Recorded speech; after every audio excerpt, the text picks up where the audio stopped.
अस्सलाम वालेकुम students, sir UK hair. अच्छा स्टूडेंट्स, देखिए मैथ की एक्सरसाइज हम 3.1 आज सॉल्व करेंगे, लेकिन मैं हमेशा आपको सजेस्ट करता हूँ कि हर एक्सरसाइज से पहले आप उसकी थोड़ी सी थ्योरी आप कर लें, ताकि क्वेश्चन के साथ साथ जो इसके एमसीक्यूज़ हैं और आगे एंटी टेस्ट के एमसीक्यूज़ हैं आपको सॉल्व करना आपके लिए आसान हो जाए। चलें स्टार्ट करते हैं एक्सरसाइज 3.1। इसमें देखें सबसे पहले स्केलर क्वांटिटीज़ और स्केलर्स का जिक्र है, फिर इसके बाद जिक्र है वेक्टर क्वांटिटीज़ और वेक्टर्स का। तो इससे पहले मैं डेफिनेशन की तरफ जाऊं, मैं आपको एक छोटी सी एग्जांपल के ज़रिए इसको समझाता हूं। जैसे फॉर एग्जांपल अगर आप कहते हैं कि 1 kg शुगर, अगर हम किसी दुकानदार के पास जाएं और हम उसे कहते हैं कि 1 किलो चीनी दे दो, तो क्या ये आपकी बात उसको समझ में आ जाती है? यस, बिल्कुल आ जाती है। इसका मतलब ये हुआ कि अगर आप इस जुमले को देखें तो इसमें ये जो आपके पास 1 है, ये 1 एक्चुअली शो कर रहा है मैग्नीट्यूड को, जिसको हम कहते हैं मिकदार। इसी के साथ अगर आप सेकंड देखेंगे, ये आपके पास है केजी। केजी एक्चुअली रिप्रेजेंट कर रहा है यूनिट को। तो ये जो मेरी बात है आप देखें, सिर्फ मैग्नीट्यूड यानी कि मिकदार और यूनिट के ज़रिए मुकम्मल हो रही है। यहाँ पे मुझे डायरेक्शन बताने की ज़रूरत नहीं है। तो वो तमाम चीज़ें जिनको एक्सप्रेस करने के लिए आपको मैग्नीट्यूड और यूनिट की ज़रूरत पड़े, वो एक्चुअली कहलाती हैं स्केलर क्वांटिटीज़ और स्केलर्स। अगर आप डेफिनेशन पे जाएं, those quantities which is represented by unit and magnitude. आप देखें इसमें पहला क्या आ रहा है, यूनिट, एंड देन सेकंड अगर आप देखें इसमें आ रहा है मैग्नीट्यूड। और इस एग्जांपल को भी अगर आप देखें जो मैंने एडिशनली आपको बताई है, इसमें भी मैग्नीट्यूड और क्या है, यूनिट है, और आपकी बात उन्हें समझ में आ रही है। तो ये तमाम चीज़ें कहलाती हैं आपके पास स्केलर क्वान्टिटीज़। एग्जाम्पल के तौर पर इस तरह आप फिज़िक्स में पढ़ते हैं लेंथ, मास, टाइम, टेम्परेचर, ये तमाम चीज़ें क्या है, स्केलर्स हैं, क्योंकि इनको बताने के लिए आपको डायरेक्शन बताने की ज़रूरत नहीं है। अच्छा स्टूडेंट, अब हम आते हैं सेकंड के ऊपर। जिस तरह आपने स्केलर पढ़ा, इसी तरह आपके पास है वेक्टर क्वांटिटीज़ और वेक्टर्स। अब इसमें डिफरेंस क्या हो जाएगा, जहाँ पर पहले आपने यूनिट और मैग्नीट्यूड की बात की थी, अब आप क्या करेंगे, यूनिट और मैग्नीट्यूड तो इसमें भी आएगा, लेकिन एक एडिशनल चीज़ आ जाएगी जिसको आप क्या कहते हैं, डायरेक्शन। फॉर एग्जाम्पल, जिस तरह ये एग्जाम्पल अगर मैं आपसे कहता हूँ कि आप एक काम करें, 5 न्यूटन की फोर्स आप क्या करें, अप्लाई करें। मैं आपसे कहता हूँ बेटा 5 न्यूटन की फोर्स लगाएं, तो आप कहेंगे सर अगेन ये वही है कि 5 यहाँ पर किसको रिप्रेजेंट कर रहा है, मैग्नीट्यूड को। न्यूटन अगेन यहाँ पर आ जाएगा यूनिट। तो मैग्नीट्यूड यूनिट तो आ गया, लेकिन जिस तरह पहले आपकी बात मुकम्मल हो रही थी, अब आपकी बात मुकम्मल नहीं हो रही। यानी कि 5 न्यूटन फोर्स कहाँ लगाएं, लेफ्ट साइड पे लगाएं, राइट साइड पे लगाएं, अपवर्ड लगाएं, डाउनवर्ड लगाएं। तो इसलिए आप देखें, इसको जुमले को मुकम्मल करने के लिए मैंने लिखा ड्यू राइट साइड, यानी कि सीधे हाथ की तरफ आप फोर्स लगाएं। तो ये जो ड्यू राइट साइड मैंने लिखा है, ये एक्चुअली रिप्रेजेंट किसको कर रहे हैं, डायरेक्शन को। तो अब इसको अगर मैं कंक्लूड करूं तो इसका मतलब ये हुआ कि अगर आप बात करेंगे स्केलर्स की और अगर आप बात करेंगे वेक्टर्स की, क्योंकि ये आपकी बुक का क्वेश्चन नंबर 1 स्टूडेंट्स। तो स्केलर्स के अंदर मैं अगर आपसे कहूँ तो हम कहेंगे कि हमें एक मैग्नीट्यूड की ज़रूरत है और सेकेंड हमें ज़रूरत है यूनिट की। लेकिन अगर आप बात करेंगे वेक्टर्स की, तो इसमें स्टूडेंट आपको मैग्नीट्यूड भी चाहिए, यूनिट भी चाहिए, और इसके साथ साथ आपको क्या चाहिए, डायरेक्शन चाहिए। अच्छा, अब स्केलर्स और वेक्टर्स तो आपको समझ में आ गया कि दोनों में बेसिक डिफरेंस किसका है, डायरेक्शन का। अब इसी के साथ साथ स्टूडेंट्स आपको ये पता होना चाहिए कि ये जो भी वेक्टर्स है, वेक्टर्स को ज़ाहिर करने के लिए हमेशा हम किसका इस्तेमाल करेंगे, एरो का। कोई भी आप एरो लें, ये एरो रिप्रेजेंट करेगा वेक्टर को। जैसे अगर कहीं पे ए लिखा हुआ है, ए के ऊपर अगर एरो आ रहा है, इसका मतलब है वेक्टर ए। इसी तरीके से अगर बी के ऊपर एरो आ रहा है, इट शोज़ वेक्टर बी। तो ये दोनों वेक्टर्स हैं। तो वेक्टर को आप हमेशा ज़ाहिर करेंगे एरो से। क्यों? क्योंकि ये जो एरो का हेड है, ये रिप्रेजेंट करेगा डायरेक्शन को, कि किस तरफ जा रहा है वो। और ये जो पीछे टेल है, यानी कि यहाँ से लेकर यहाँ तक, ये रिप्रेजेंट करता है इसके मैग्नीट्यूड को, मिकदार को, मैग्नीट्यूड। किस तरीके से, जैसे अगर मैं कहता हूँ ये जो लेंथ है, ये लेंथ है आपकी 5 सेंटीमीटर। तो अगेन आप देखें यहाँ पर जो नंबर होता है वो क्या है, मैग्नीट्यूड। तो ये मैग्नीट्यूड और ये इसका यूनिट। तो मैग्नीट्यूड, यूनिट और आप देखें डायरेक्शन, अगर तीनों चीज़ें आ जाएंगी तो now it will become vectors. अब हम इनको पढ़ने के बाद, बेसिक थ्योरी करने के बाद, let's move towards your exercise questions. Number 1 students, classify the following quantities as scalars और वेक्टर्स। आप ये बताएं कि इसमें से स्केलर्स और वेक्टर्स कौन से हैं। तो देखिए क्वेश्चन नंबर 1 का जो पार्ट 1 है स्टूडेंट, इसमें जिक्र कर रहा है वो फोर्स का। तो फोर्स एक ऐसी चीज़ है जिसको बताने के लिए आपको डायरेक्शन का बताना ज़रूरी है। तो पार्ट 1 में फोर्स आपका बन जाएगा वेक्टर्स। फिर आप देखें स्टूडेंट, इसमें पार्ट 2, पार्ट 2 में अगेन वो आपसे कह रहा है स्पीड। तो स्पीड बताने के लिए आपको डायरेक्शन की ज़रूरत नहीं पड़ती, क्योंकि जो आपका थर्ड पार्ट है जिसको हम कहते हैं वेलोसिटी, तो आपने फिज़िक्स में पढ़ा होगा स्टूडेंट कि स्पीड और वेलोसिटी 1 सेकंड में कवर किया हुआ डिस्टेंस होता है। तो स्पीड के लिए आपको डायरेक्शन नहीं बतानी पड़ती, और वेलोसिटी का मतलब होता है किसी ख़ास डायरेक्शन में फासला। तो स्पीड में जब डायरेक्शन नहीं है तो बेटा ये बन जाएगा आपका स्केलर्स, और इसमें क्योंकि डायरेक्शन का जिक्र है तो ये आपका बन जाएगा वेक्टर्स। पार्ट 4 की तरफ जाते हैं। पार्ट 4 में आपसे वो कह रहा है एरिया। एरिया बताने के लिए आपको डायरेक्शन बताने की ज़रूरत नहीं है, तो अगेन ये आपका बन जाएगा स्केलर्स। पार्ट 5 में जाते हैं। पार्ट 5 में आपसे पूछ रहा है एक्सेलरेशन के बारे में। तो हमें पता है कि एक्सेलरेशन एक्चुअली क्या है, चेंज इन वेलोसिटी। 1 सेकंड में जो वेलोसिटी में चेंज आता है वो कहलाता है एक्सेलरेशन। तो जब वेलोसिटी वेक्टर्स है तो एक्सेलरेशन भी स्टूडेंट्स आपका क्या बन जाएगा, वेक्टर्स बन जाएगा। पार्ट 6 की तरफ जाते हैं क्वेश्चन नंबर 1 के। पार्ट 6 में ये कह रहा है वर्क। वर्क हमें पता है कि वर्क एक्चुअली क्या है, डॉट प्रोडक्ट है फोर्स और डिस्प्लेसमेंट का। तो work is a scalar quantity, तो we will write scalars for work. Part 7 volume. Volume की अगर हम डेफिनेशन पढ़ें बाय फार्मूला, तो वॉल्यूम क्या है, लेंथ, ब्रेथ और हाइट।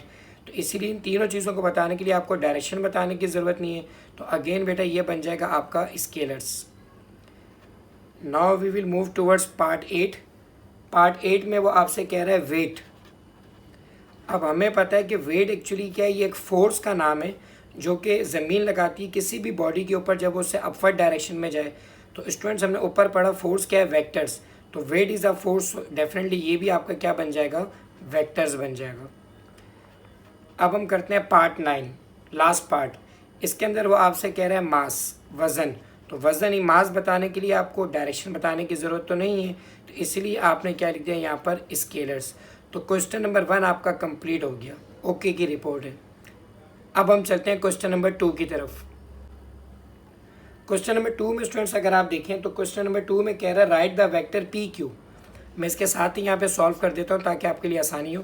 क्वेश्चन नंबर 2 में स्टूडेंट वो कह रहा है कि पी से लेकर क्यू तक आपने वेक्टर फाइंड आउट करना है। इसको अगर मैं आसान करूँ तो आप ये समझ लें कि एक पॉइंट पी है और एक पॉइंट आपके पास क्यू है। पी से लेकर हमें कहाँ जाना है, क्यू तक।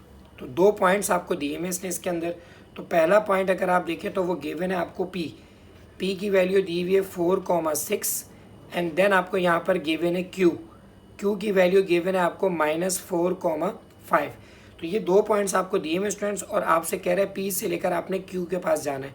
तो सबसे पहले बेटा आप इसमें काम ये करेंगे कि ये जो भी आपको पॉइंट्स दिए हुए आप इसको आई और जे की फॉर्म में लिखेंगे। क्या मतलब, जैसे अगर हम एक्सिस की बात करें, हमें पता है एक होता है एक्स एक्सिस और एक क्या होता है, वाई एक्सिस। 2 एक्सिस हैं। तो एक्स एक्सिस के ऊपर अगर कोई भी वेक्टर होगा, कोई भी पॉइंट होगा, उसकी डायरेक्शन को हम ज़ाहिर करते हैं आई से। और वाई एक्सिस में अगर कोई भी वेक्टर है और कोई भी पॉइंट है उसको हम ज़ाहिर करते हैं स्टूडेंट्स जे से। तो along X axis unit vector I और along Y axis unit vector क्या हो जाएगा, जे। तो आप अगर यहाँ देखें वो कह रहा है पॉइंट पी पे 2 है, 4 एंड 6। तो जो पहला वाला स्टूडेंट 4, उसके साथ मैं लगा दूंगा आई, और इसके साथ क्या मौजूद है 6। तो 6 के साथ मैंने क्या लगा दिया, जे। यानी कि पहले एक्स एक्सिस में फिर उसके बाद वाई एक्सिस में। जब भी 2 पॉइंट आएंगे इनके बीच में हम हमेशा लगा देंगे प्लस। तो बेटा ये तरीका होगा आपका हमेशा इसको सॉल्व करने का।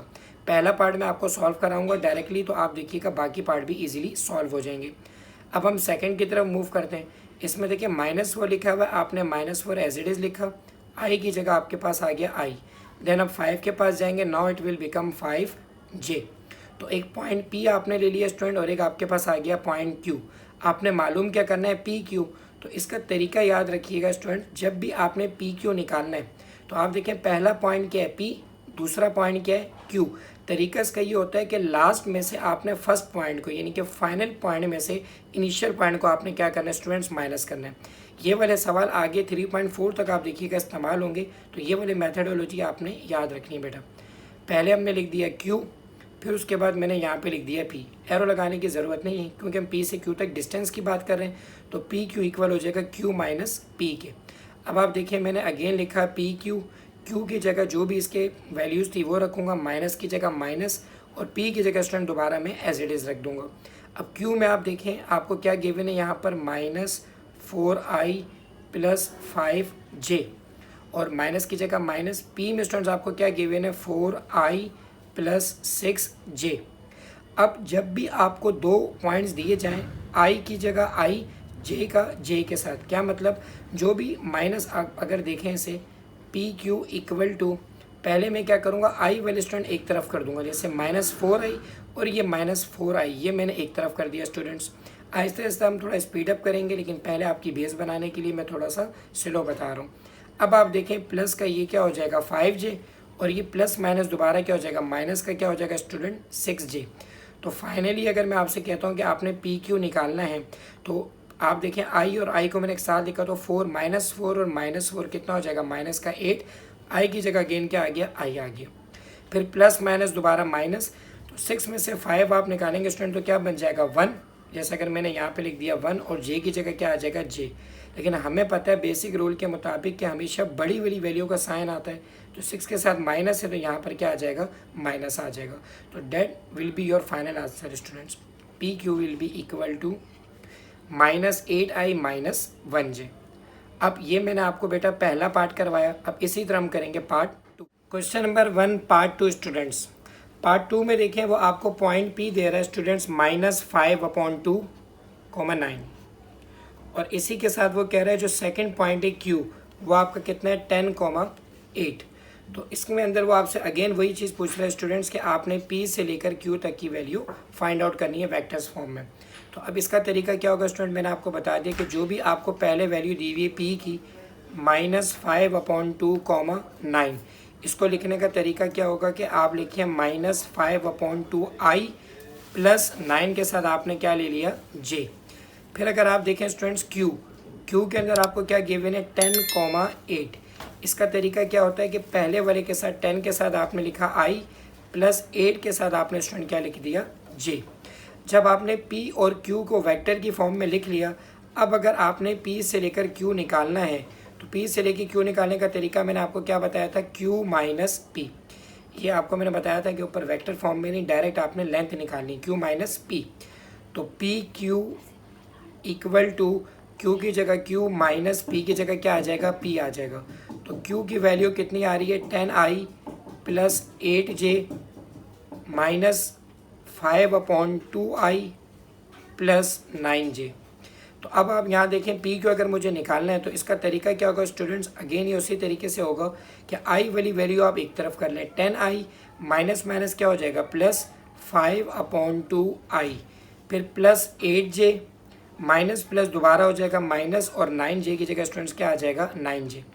अब अगर आपने पी क्यू की वैल्यू फाइंड आउट करनी है तो देखिए अगर ये 2 ना होता तो डायरेक्ट मैं 10 को 5 में प्लस करके 15 लिख देता, लेकिन क्योंकि ये फ्रैक्शन में दिया हुआ है तो स्टूडेंट इसका आसान तरीका है कि आप इस 2 को मल्टीप्लाई करवा दें 10 से, तो 2 × 10 कितना हो जाएगा 20। तो ये मैंने लिख लिया स्टूडेंट 20i प्लस, और ये आपका हो गया 5i, होल के नीचे क्या आ गया 2 आ गया, क्योंकि आपने इसको इससे मल्टीप्लाई कर दिया। अब अगर आप देखें प्लस माइनस दोबारा क्या होगा माइनस, 9 में से 8 आप माइनस करेंगे तो 1 बचेगा, इसका मतलब माइनस का क्या आ जाएगा आपके पास j आ जाएगा।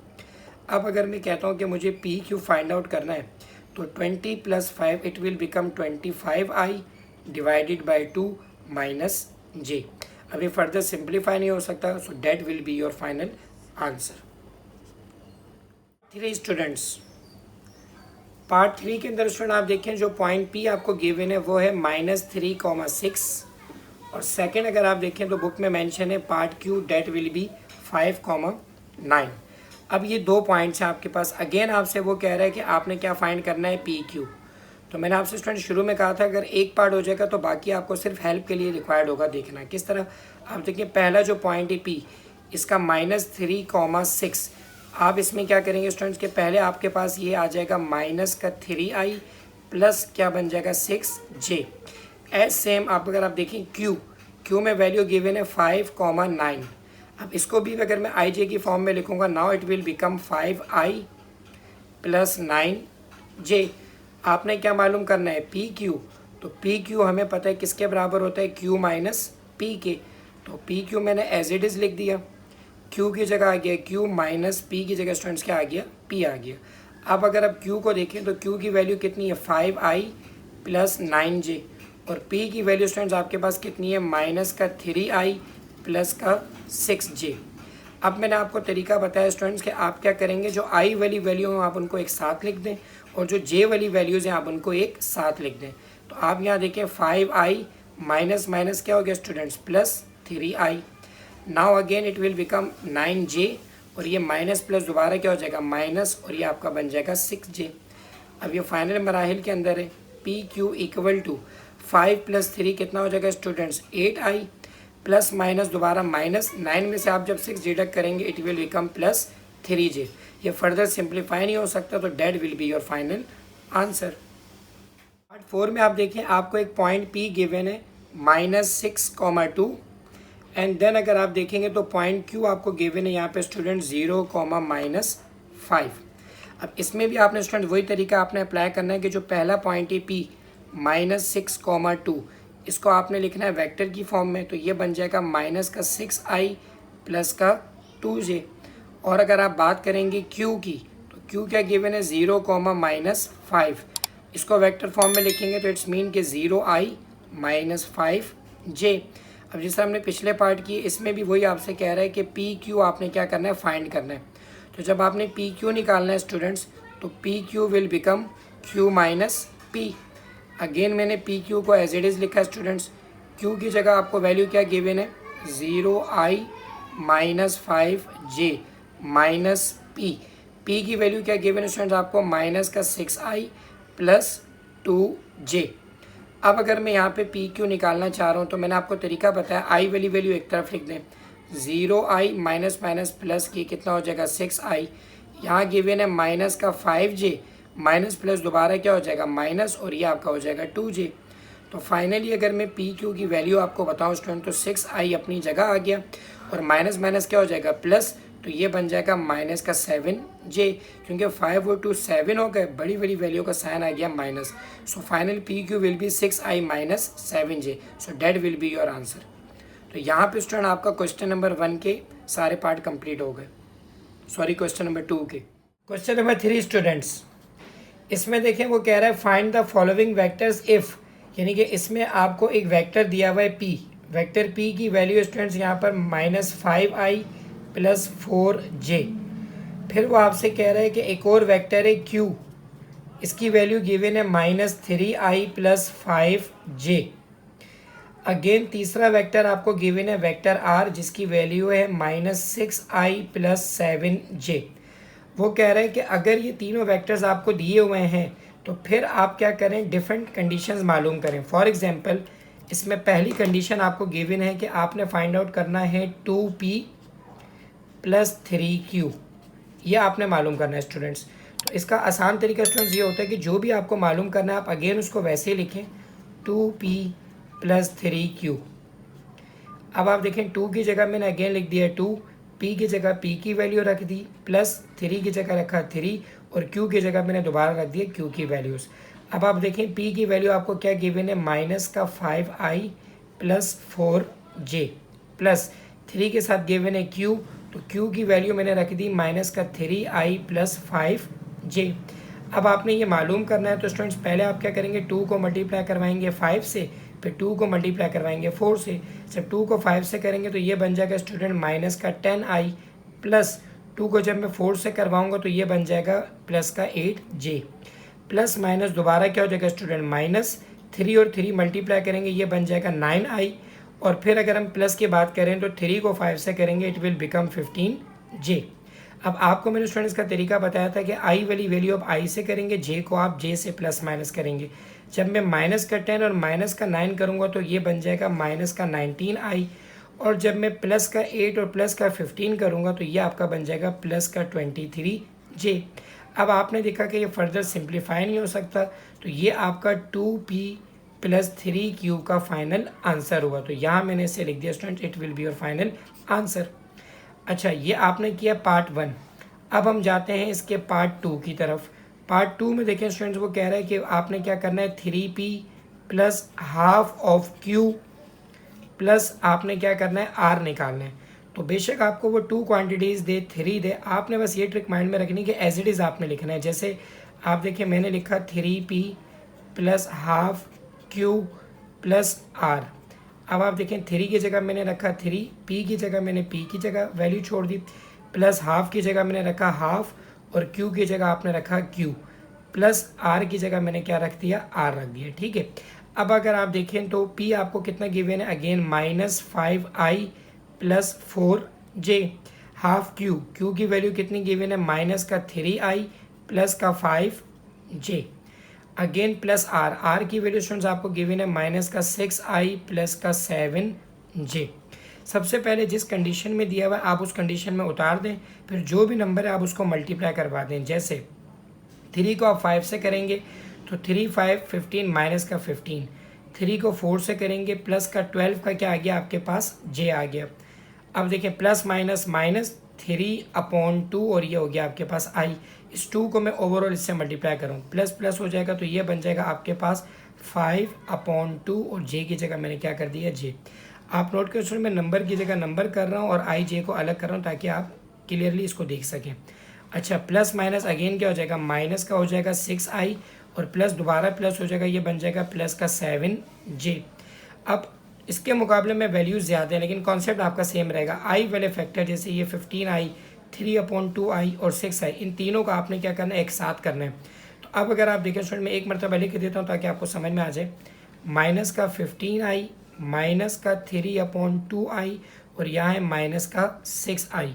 इसी तरीके से आप देखें प्लस का क्या हो जाएगा 12j, प्लस का होगा 5/2j और प्लस का स्टूडेंट क्या हो जाएगा 7j।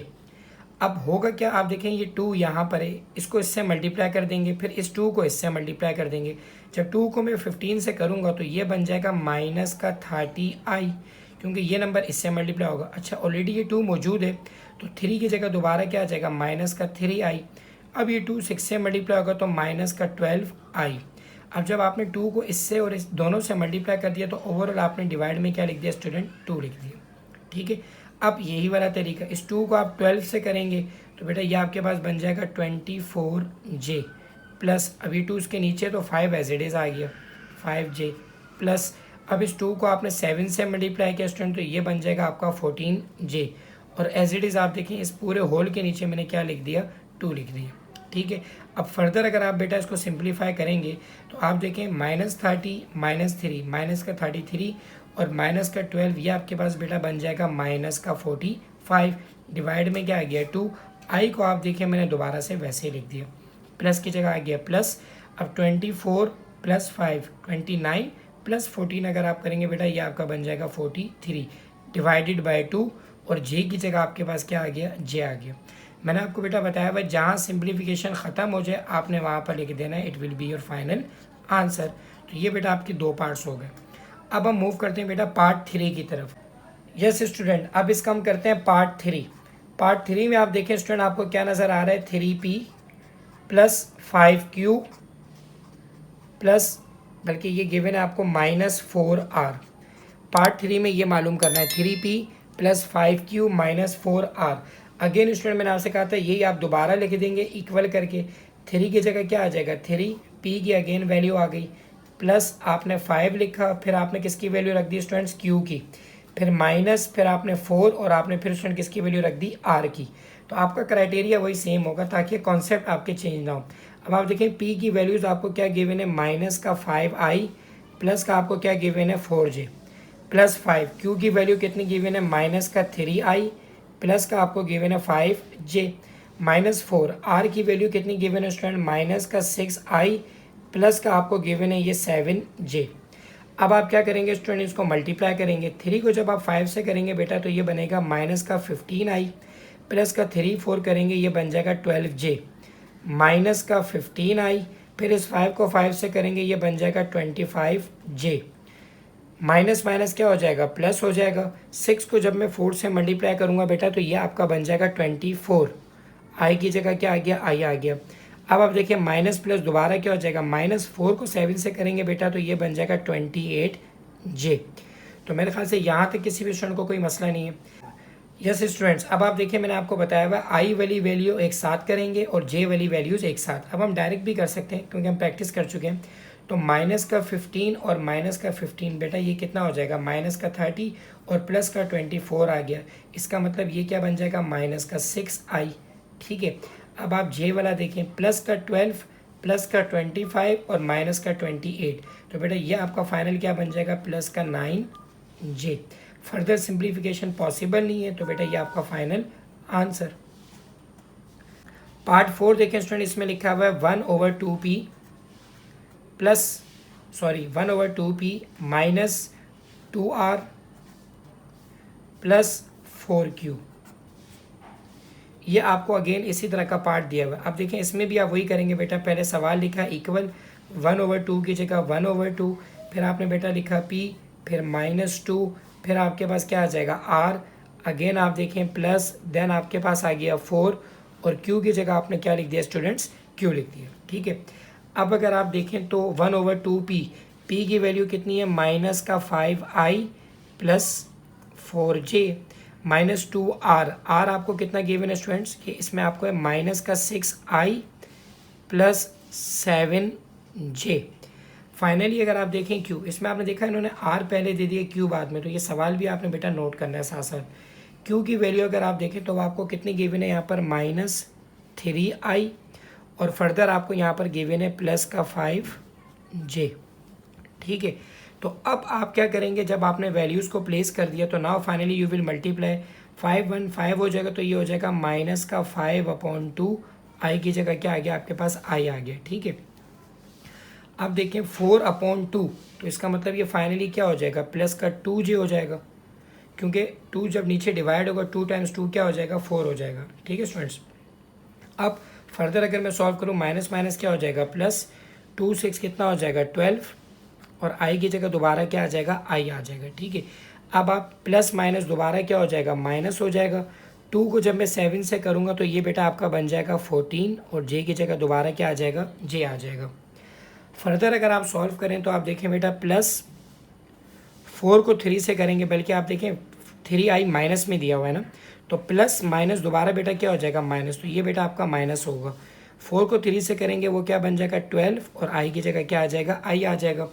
अब प्लस प्लस प्लस होगा तो 4 5 से 20, इसका मतलब फाइनली आपके पास यहाँ पर क्या आ जाएगा 20 और जे की जगह क्या आ जाएगा, जे आ जाएगा। ठीक है, आप देखिए मैंने क्या किया, पहले मैंने वैल्यूज़ को प्लेस किया, फिर इनको आपस में मल्टीप्लाई करवा दिया।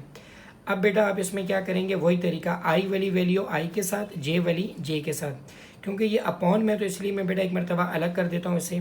लाइक कि आप क्या करें बेटा, माइनस का 5/2 आई, यहाँ प्लस का क्या मौजूद है आपके पास 12i।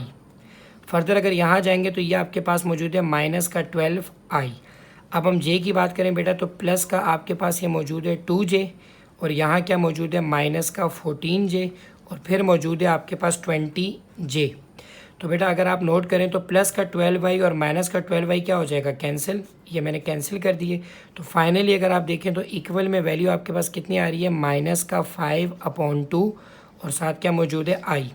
अब अगर हम जे वाले फैक्टर्स को बेटा देखें तो 20 में से अगर आपने 14 निकाले तो 6 बच जाएंगे, 6 + 2 कितना हो जाएगा 8, तो प्लस का क्या बन जाएगा बेटा आपके पास ये 8j। तो अब आप देखें फर्दर सिंप्लीफाई नहीं हो सकता, तो that will be your final answer. मेरे ख्याल से चारों पार्ट में ओके की रिपोर्ट है, इसमें कोई मसला नहीं है। चलें, ये आपका क्वेश्चन नंबर 3 भी यहाँ पर कंप्लीट हो गया। यस स्टूडेंट्स, अब हम डिस्कस करेंगे क्वेश्चन नंबर 4। क्वेश्चन नंबर 4 में स्टूडेंट्स आपके पास 4 पॉइंट्स हैं। जिस तरह के पहला पॉइंट आपके पास है P, ये गिवन है -2,5। अगेन आपके पास नेक्स्ट पॉइंट है Q, जिसकी वैल्यू आपको गिवन है 8,0। इसके बाद R की वैल्यू है, R आपको दे रहा है 7/2,6। फाइनल पॉइंट है आपके पास S, जिसकी वैल्यू गिवन है -10,7। तो ये 4 पॉइंट स्टूडेंट आपको दिए हुए हैं और वो आपसे कह रहे हैं कि पहले आप क्या करें, P से लेकर Q निकालें, फिर आप क्या करें R से लेकर S निकालें वेक्टर और इनका आपस में सम कर दें। अब आप बताएं कि टोटल आंसर क्या होगा। तो स्टूडेंट्स हम सबसे पहले क्या करेंगे, पहले PQ निकालेंगे। तो हमें पता है कि PQ निकालने का तरीका क्या होता है, Q में से माइनस हम किसको कर देंगे, P को। तो Q की जगह Q माइनस P की जगह हम क्या रखेंगे, P। तो Q की वैल्यू क्या है 8,0, पी की वैल्यू स्टूडेंट आपके पास यहाँ पर क्या आ गई -2,5। अगर हम इसको फाइनल कंक्लूड करें तो माइनस माइनस क्या होगा प्लस, तो आपका पहला हो जाएगा 8 + 4, या आप यूँ कर सकते हैं कि 8i और प्लस का क्या हो जाएगा आपके पास 2i, और यहाँ आप देखें तो प्लस का 0j और प्लस माइनस माइनस का क्या हो जाएगा आपके पास 5j। ठीक है स्टूडेंट्स, तो अगर मैं आपसे कहता हूँ कि आप पी क्यू बताएं क्या होगा, तो पी क्यू क्या होगा 8 और 2 कितना हो जाएगा आपका स्टूडेंट्स 10i, और यहाँ पर क्या हो जाएगा इसके साथ माइनस का 5j। ये आपने निकाल लिया पी क्यू। अब सेकंड क्या कह रहा है आर एस, यानी कि एस माइनस आर। अगर मैं यहाँ पर आर एस निकालूं तो इसका मतलब मैं क्या फाइंड आउट करना है मुझे एस माइनस आर, तो इक्वल टू एस की जगह एस माइनस आर की जगह आप क्या रखेंगे आर। तो एस आपका कितना गिवन है -10,7, और आर आपका गिवन है 7/2,6।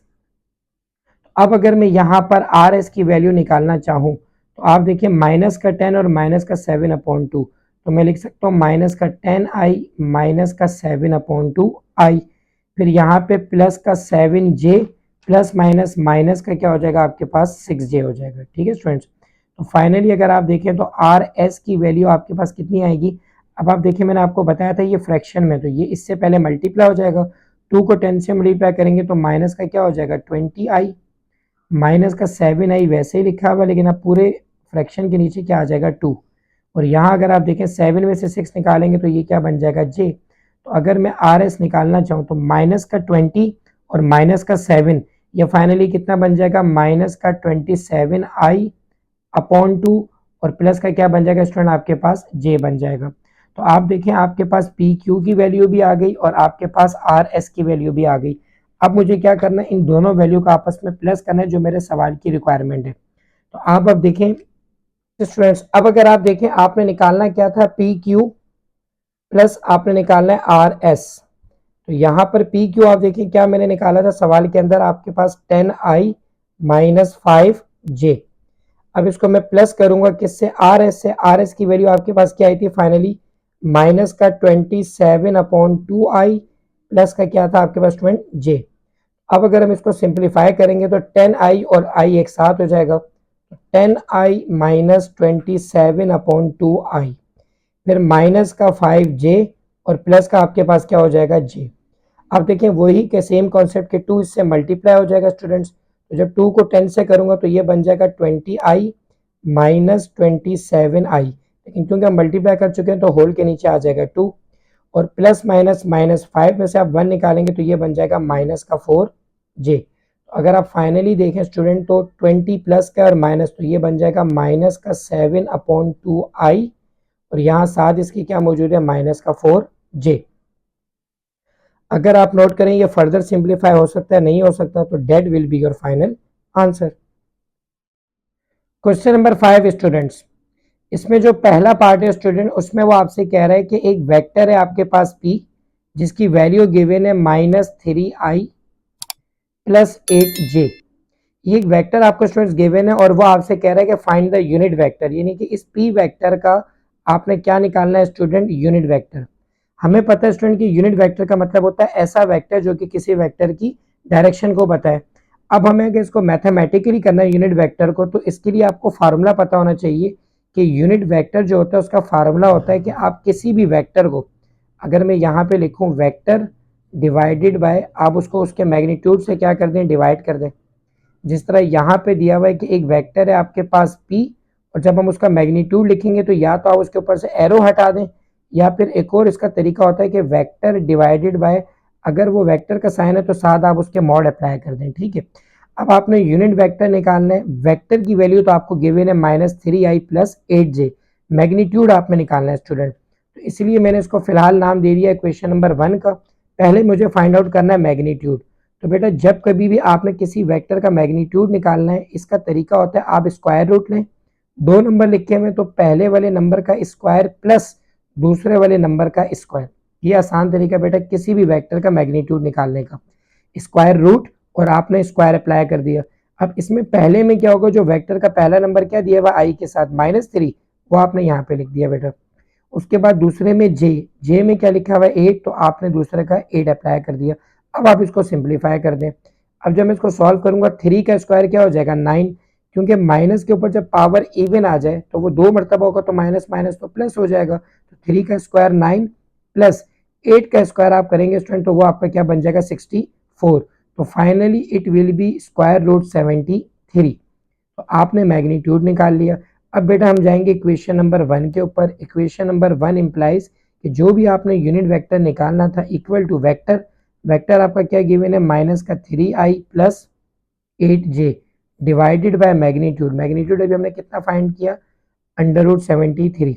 अब यहाँ पे बेटा ये आपका आंसर हो गया, लेकिन अगर आप चाहें तो आप इसको बुक वाले आंसर से मैच करने के लिए, एक स्टैंडर्ड बनाने के लिए आप क्या कर सकते हैं, आई को अलग कर दें, इस तरह -3 अपॉन, क्योंकि ये 73 इसके नीचे भी और इसके नीचे भी है, तो अंडर रूट ये हो जाएगा बेटा 73, आई की जगह क्या आ जाएगा आई प्लस 8 अपॉन स्क्वायर रूट में आपने दोबारा लिखा 73 और जे की जगह दोबारा क्या आ गया जे। आप कैप इसके ऊपर डाल दें ताकि यूनिट वेक्टर हो। तो ये बेटा आपका फाइनल यूनिट वेक्टर का क्या होगा आंसर। यस स्टूडेंट्स, अब हम बात करते हैं पार्ट 2 की। तो बेटा पार्ट 2 में आपको जिस तरह पहले दिया हुआ था वेक्टर पी, अब यहाँ पर आपको दिया हुआ है वेक्टर क्यू। मेथड आपका सेम होगा। क्यू आपको दिया हुआ है 5i माइनस 9j और वो आपसे कह रहा है कि आपने क्या निकालना है, इसका यूनिट वेक्टर। तो बेटा इसका मैंने आपको तरीका बता दिया। जब भी आपको कोई वेक्टर देगा तो आपने क्या करना होगा, उस वेक्टर का यूनिट वेक्टर का फार्मूला लगाना होगा। वो फार्मूला क्या था, unit vector equal to vector, जो भी आपको वेक्टर दिया हुआ है जैसे Q, vector divided by its magnitude. तो आपने क्या करना है, इन दोनों को डिवाइड करना है। तो वेक्टर तो हमें गिवन है, अगेन वही मैग्नीट्यूड निकालने का तरीका बेटा मैंने आपको बताया था कि मैग्नीट्यूड निकालने का तरीका क्या है कि हम क्या करेंगे, स्क्वायर रूट लगाएंगे, पहले वाले नंबर का स्क्वायर प्लस फिर दूसरे वाले नंबर का भी स्क्वायर। पहला वाला नंबर आई के साथ क्या गिवन है 5, आपने लिखा 5, जे के साथ लिखा हुआ है -9, तो बेटा आप लिखेंगे माइनस का 9, क्योंकि हमें पता है ये माइनस जब इस पर पावर 2 होगी तो वो प्लस हो जाएगा। अब आप देखिए बेटा 5 का स्क्वायर कितना हो जाएगा 25 प्लस 9 का स्क्वायर कितना हो जाएगा आपके पास 81, तो 25 प्लस 81। तो फाइनली अगर आप देखेंगे तो क्यू का जो मैग्नीट्यूड है आपके पास बेटा वो आ जाएगा 106। फिर आपको याद होगा मैंने कहा था इसको हम नाम देते हैं इक्वेशन नंबर 1 का। तो फाइनली अगर मैंने इक्वेशन नंबर 1 निकालनी है तो यूनिट वेक्टर इक्वल टू, ऊपर वेक्टर है, वेक्टर कितना गिवन है बेटा आपको 5i माइनस 9j डिवाइड में आप उसका मैग्नीट्यूड ले लेंगे जो कि कितना है स्क्वायर रूट 106। अब आप क्या करेंगे, मैंने कहा था ये आपका आंसर हो जाएगा, या बेटा आप क्या कर सकते हैं इसको अलग अलग लिख दें, जिस तरह 5 अपॉन आपने क्या लिखा 106 और ये आई की जगह क्या आ गया आपके पास आई आ गया माइनस। अब अगर मैं आपसे कहता हूँ कि आप क्या करें, ये जो आप क्या करें 9 को अंदर से आप कर दें 106, दोनों के नीचे लिख दिया और जे की जगह बेटा दोबारा क्या आ गया जे। ये फर्दर नहीं हो सकता, तो that will be your final answer. Yes students, अब इसी का हम करते हैं पार्ट 3। पार्ट 3 में देखिए वो कह रहा है कि vector R equal to 10i minus 12j। अब ये आपको वेक्टर आर दिया हुआ है, ठीक है। अब आपने क्या करना है, इसका यूनिट वेक्टर निकालना है। तो सेम मेथड बेटा हम इस्तेमाल करेंगे जो पिछले 2 में हमने इस्तेमाल किया है कि यूनिट वेक्टर जो होता है वो बराबर होता है किसके, vector divided by its magnitude.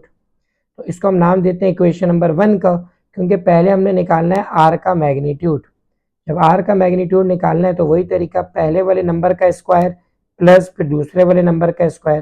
पहला वाला नंबर क्या है 10, दूसरा वाला नंबर है आपके पास माइनस का 12। अब अगर मैंने आर का मैग्नीट्यूड निकालना है बेटा तो 10 का स्क्वायर कितना हो जाएगा आपके पास 100 और प्लस 12 का स्क्वायर कितना हो जाएगा आपके पास 144। तो फाइनली अगर आप आर की बात करें तो मैग्नीट्यूड ऑफ आर बेटा आपके पास कितना आ जाएगा 244। अब आप चाहें तो यहाँ पर इसे ख़त्म कर सकते हैं, या अगर आप फर्दर इस स्क्वायर रूट को ओपन करें तो वो आपके पास बन जाएगा 2√61। यानी कि जब आप 4 को मल्टीप्लाई किससे करेंगे 61 से, तो यही आ जाएगा 4 स्क्वायर रूट से बाहर आके क्या बन जाएगा 2। आपकी मर्जी, आप इस तरह लिखें या आप बेटा इस तरह लिखें, वो आपकी प्रैक्टिस पर है। अब इक्वेशन नंबर 1 पर आ जाएं। इक्वेशन नंबर 1 क्या है बेटा आपके पास, unit vector equal to vector कितना गिवन है 10i minus 12j divided by आपका वेक्टर, ये आपका मैग्नीट्यूड आ गया 2 स्क्वायर रूट 61। अब आप दोनों को अलग अलग लिख दें बेटा, तो unit vector equals to 10 upon 2 under root square root 61, i की जगह i minus 12 upon 2 square root में 61 और क्या हो जाएगा जे। मैंने इसलिए बेटा इसको फर्दर सिंप्लीफाई कर दिया था ताकि इस 2 को मैं इस 10 से क्या कर सकूँ सिंप्लीफाई, जैसे 2 को मैं किससे कर सकता हूँ 6 से। अब अगर आप देखें तो बेटा ये फर्दर सिंप्लीफाई होकर क्या हो जाएगा 5 upon square root 61i minus 6 upon square root 61j। तो ये आप पर डिपेंड करता है कि आप यहाँ पर इसको फिनिश कर दें या मजीद सिंप्लीफाई करें। तो बेटा ये आपका हो जाएगा फाइनल आंसर। यस स्टूडेंट्स, अब अगर आप देखें बेटा पार्ट 4 की तरफ जाएं तो पार्ट 4 इसका लास्ट पार्ट है, इसमें वेक्टर एस आपको गिवन है। वो कह रहा है वेक्टर एस बराबर है 7i प्लस 5j। ये वेक्टर है बेटा आपके पास। अब आपने क्या करना है यूनिट वेक्टर निकालना है इसका। तो अगेन वही मेथड होगा कि यूनिट वेक्टर निकालने के लिए बेटा आप फार्मूला लगाएंगे यूनिट वेक्टर का। वो क्या होता है कोई भी वेक्टर जब डिवाइड होगा अपने मैग्नीट्यूड से। इसको आपने नाम दे दिया क्वेश्चन नंबर 1 का। अब आप पहले क्या करेंगे बेटा पहले आप एस वेक्टर का निकालेंगे मैग्नीट्यूड, जो कि क्या होता है स्क्वायर रूट पहले वाले नंबर का स्क्वायर प्लस फिर दूसरे वाले नंबर का स्क्वायर। पहला वाला नंबर कितना है बेटा आपके पास 7 और दूसरा कितना है आपके पास 5। अब जब हम एस की बात करेंगे तो एस फाइनली आपके पास कितना आ जाएगा 7 का स्क्वायर कितना होगा 49 प्लस 5 का स्क्वायर कितना हो जाएगा आपके पास 25। अब मैं आपसे कहता हूँ कि वेक्टर एस का मैग्नीट्यूड निकालना है। तो 49 प्लस 25 आपके पास कितना हो जाएगा 74। अब आप देखें equation number 1। Yes student, equation number 1 unit vector आप देखें किसके बराबर है एस अपॉन मैग्नीट्यूड के। तो एस कितना गिवन है आपके पास 7i प्लस का क्या गिवन है आपको 5j। डिवाइड में आप देखें मैग्नीट्यूड आ जाएगा under root. Unit vector equal हो जाएगा बेटा 7i प्लस 5j डिवाइड में आ जाएगा स्क्वायर रूट 74 इक्वल टू बेटा अभी अंडर रूट 74 है, आप इसको अलग अलग अप्लाई कर दें। लाइक के 7 के नीचे आप डिवाइड करें स्क्वायर रूट ऑफ 74 और आई की जगह दोबारा क्या आ जाएगा आई प्लस। इसी तरीके से बेटा आप देखिए 5 के नीचे स्क्वायर रूट कितना आ जाएगा आपके पास 74 और जे। अब क्योंकि ये फर्दर सिंप्लीफाई नहीं हो सकता तो that's why it will be your final answer. अब आप देखें क्वेश्चन नंबर 6। ये जो आपका सवाल है बेटा ये एज इट इज है जो हमने अभी पिछला 5 किया, ठीक है, बस थोड़ी सी लॉजिक चेंज होगी। किस तरह, इसमें वो कह रहा है कि एक वेक्टर है आपके पास ए जिसकी वैल्यू गिवन है आपको 2i माइनस 3j। ये एक वेक्टर आपको दिया हुआ है। अच्छा, दूसरा वेक्टर है बी जो कि आपने मालूम करना है, ठीक है। अब हमें पता है बेटा जब भी हमने वेक्टर निकालना होता है ना तो हमें दो चीजें चाहिए होती हैं, एक इसका मैग्नीट्यूड और एक इसका यूनिट वेक्टर, ठीक है। जैसे अगर मुझे वेक्टर बी निकालना है ना बेटा तो इसका मतलब ये हो गया कि कोई भी वेक्टर होता है वो अपने मैग्नीट्यूड के और साथ यूनिट वेक्टर के क्या होता है प्रोडक्ट के बराबर होता है। अब अगर मुझे बी निकालना है तो मुझे ये दो चीजें चाहिए। इसको मैंने बेटा नाम दे दिया इक्वेशन नंबर 1 का, ठीक है। यानी कि अगर मैं इसको रिवाइज करूं एक वेक्टर है ए और दूसरा वेक्टर बी निकालना है, तो जब भी आपने बेटा वेक्टर निकालना है तो वेक्टर का फार्मूला क्या होता है उसी वेक्टर का मैग्नीट्यूड और यूनिट वेक्टर। अब उसने क्या किया हुआ सवाल के अंदर आपको बताया हुआ है कि जो वेक्टर आपने निकालना है जो बी निकालना है उसका मैग्नीट्यूड आपके पास कितना है 6।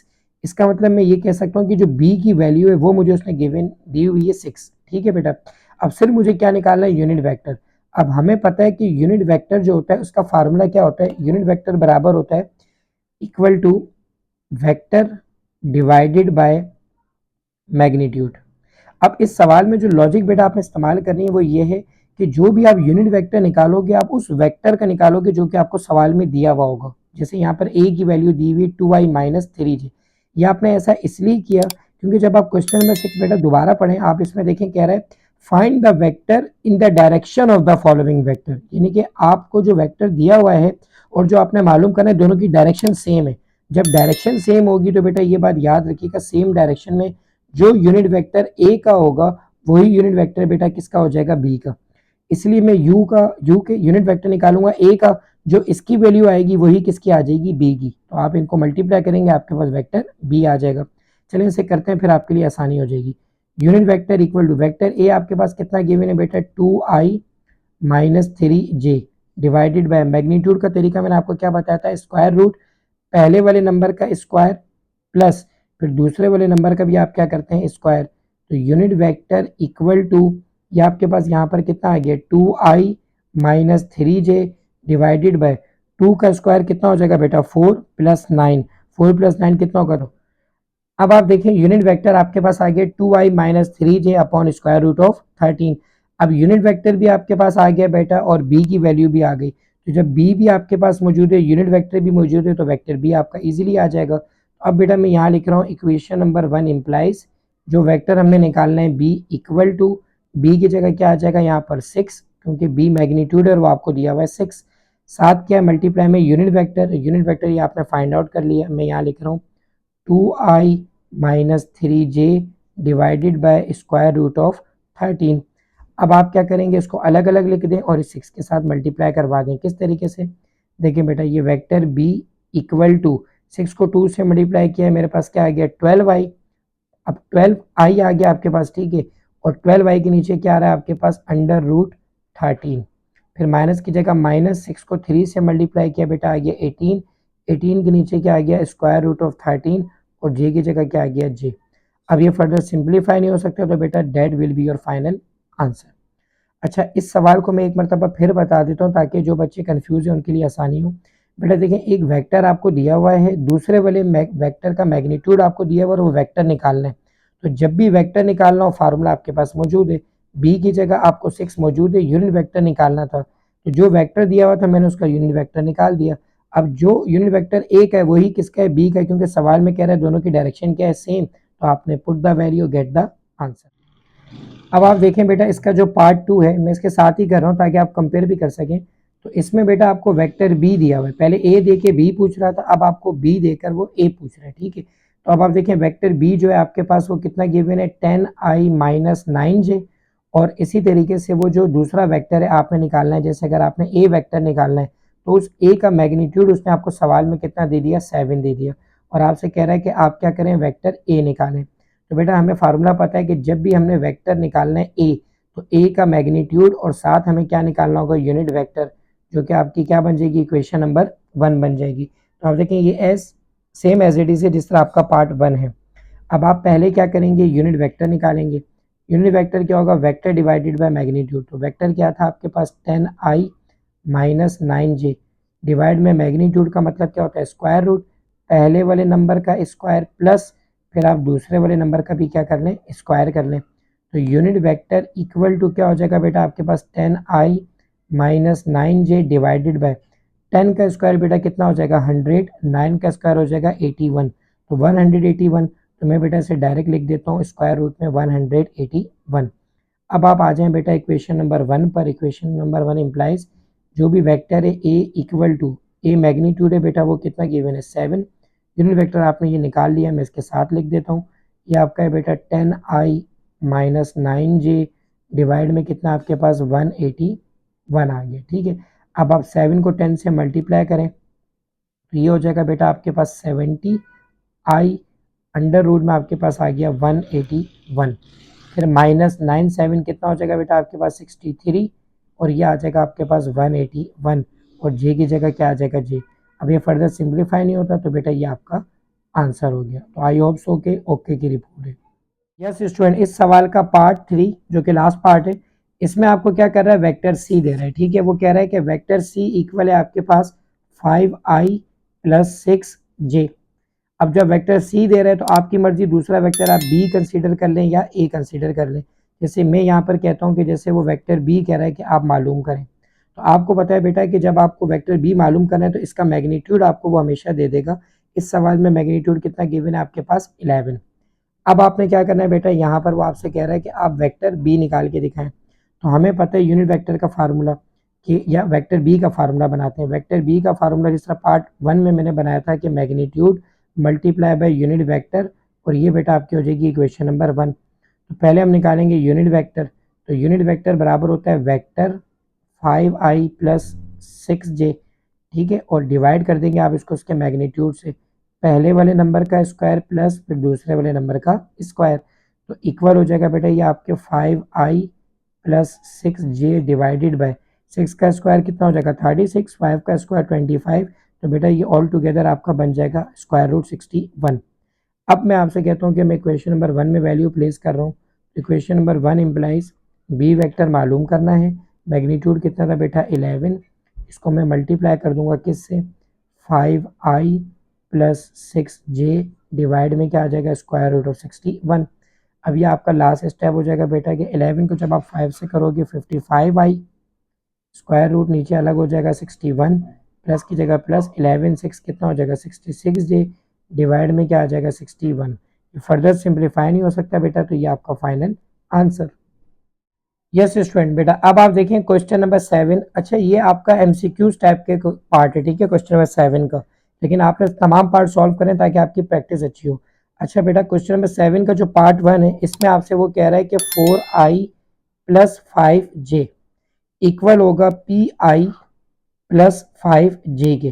तो सवाल में वो आपसे कह रहा है कि आप क्या करें, इसमें जो अननोन वेरिएबल है उसकी वैल्यू मालूम करें। जैसे 4i प्लस 5j, आई के साथ यहाँ क्या मौजूद है, p, इसकी वैल्यू हमें नहीं पता। तो इसमें बेटा एक आसान सा तरीका होता है, आप एक टर्म लिखा करें इक्वेटिंग, यानी कि इक्वल करना। इक्वल से क्या मुराद है, जो लेफ्ट साइड पे इक्वल के पहला आई है उसको आई के बराबर कर लें, और जो जे है आप उसको जे के बराबर कर लें। 5j और 5j तो सेम है, हमें तो पी आई निकालना है। तो जब मैं इक्वेट करूंगा बेटा, तो पी आई की वैल्यू किसके बराबर आ जाएगी, 4i की, यहाँ, और ये इक्वल हो गए। अब आप देखें बेटा, आई से आई क्या हो जाएगा, कैंसिल। तो फाइनली ये जो पी है ये किसके इक्वल आ जाएगा, 4 के। ये आपका आंसर हो गया, ठीक है बेटा। अब हम जाते हैं पार्ट 2 की तरफ। पार्ट 2 आप देखिएगा, पार्ट 2 में वो कह रहा है कि एक पॉइंट है आपके पास 5,7, ये इक्वल है किसके, 5, माइनस क्यू के। अब वही तरीका मैंने जो आपको बताया कि जो भी अननोन पैरामीटर है आप उसके लिए आप टर्म लिखेंगे बेटा इक्वेटिंग। इक्वेटिंग का मतलब क्या हो गया, जो पहला नंबर है वो पहले से इक्वल की साइड के, जो दूसरा है वो दूसरे से। तो हमने तो क्यू निकालना है, तो अगर आप यहाँ देखें बेटा, तो 7 किसके बराबर आ रहा है, माइनस क्यू के। या अगर ये मैंने क्यू निकालना है, ये माइनस है तो इधर जाके क्या होगा, प्लस। तो ये आपके पास क्यू की वैल्यू जो है क्या आ जाएगी, माइनस का 7। देखें, ये जो क्यू था, क्यू की जगह तो क्यू लिख दिया, इस माइनस को खत्म करना था, तो मैंने दोनों तरफ माइनस से मल्टीप्लाई कर दी। ये माइनस का 7 हो गया, और ये माइनस माइनस क्या हो जाएगा, प्लस हो जाएगा। तो क्यू की वैल्यू कितनी आ जाएगी आपके पास, माइनस का 7। अब हम करेंगे बेटा पार्ट 3। अब आप देखें, जो पार्ट 3 है आपके पास, पार्ट 3 में वो कह रहा है कि 7/2i minus 3/5j equal to P I minus 3/स्क्वायर रूट ऑफ 25, और जे की जगह क्या आ गया, जे आ गया। तो मैंने आपको बेटा तरीका बताया हुआ है कि आपने इसको क्या करना है, कंपेयर करना है। मैं डायरेक्ट करूंगा ऐसे, किस तरीके से, देखें बेटा, 7/2i किसके बराबर हो जाएगा, पी आई। बस सिंपली आपने वही तरीका रखना है कि आपने लिखा इक्वेटिंग।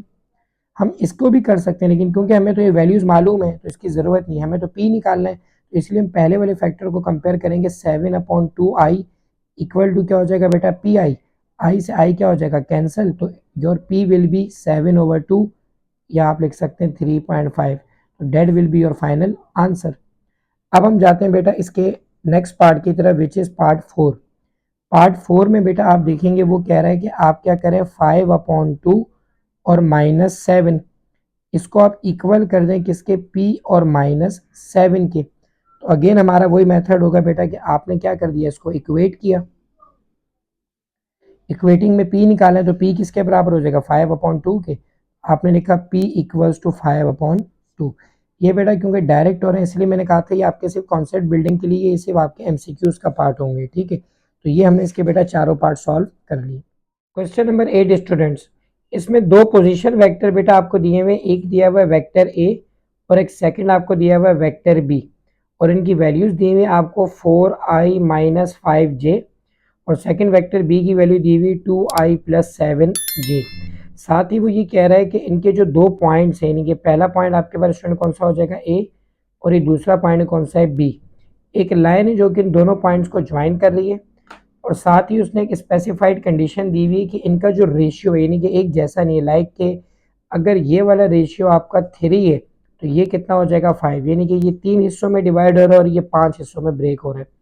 तो रेशियो आपको दिए हुए, और साथ पोजीशन वेक्टर ए का भी दिया हुआ है और बी का भी दिया हुआ है। अब वो आपसे कह रहा है कि जो ये रेशियो होता है पहला वाला, इसको बेटा हम नाम दे देते हैं एम का, दूसरे वाले को हम नाम दे देते हैं एन का। तो मैं यही साथ लिख देता हूँ कि एम की वैल्यू कितनी गिवन है, 3, और एन की वैल्यू कितनी गिवन है, 5। एक्चुअली आपको मालूम क्या करना है, आपको मालूम करना है पोजीशन वेक्टर। ये पोजीशन वेक्टर है आपका, जिसको मैं जाहिर करता हूँ किससे, आर से। ये आपको बेटा फाइंड आउट करना है, ठीक है।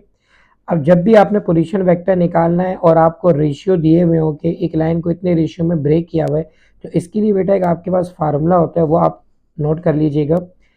एम साथ प्लस आ जाएगा आपके पास एन, डिवाइड में भी बेटा आ जाएगा एम प्लस एन। अब इसमें कंडीशन क्या होती है, अगर आप नोट करें, हम ए से कहाँ जा रहे हैं, बी के पास।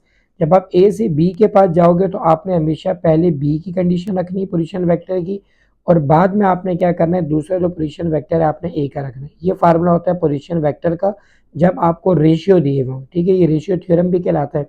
बस इसमें याद ये रखना है कि एम और एन तो एक साथ आते हैं, जो बाद में जिस पॉइंट पे जाते हैं वो पहले आ जाता है और पहला वाला आपका बाद में चले जाता है। अब आप बेटा क्या करें, वैल्यू को पुट करें, जैसे पोजीशन वेक्टर आर, एम मैंने आपको बताया कितना गिवन है 3, और बी की वैल्यू आपको कितनी दी हुई है बेटा 2i प्लस 7j, एन की वैल्यू कितनी गिवन है 5, और ए की वैल्यू दी हुई है 4i माइनस 5j। अब जब हम डिवाइड करेंगे m प्लस एन का मतलब है 5 प्लस 3, तो ये आपका बेटा कितना हो जाएगा 8 हो जाएगा।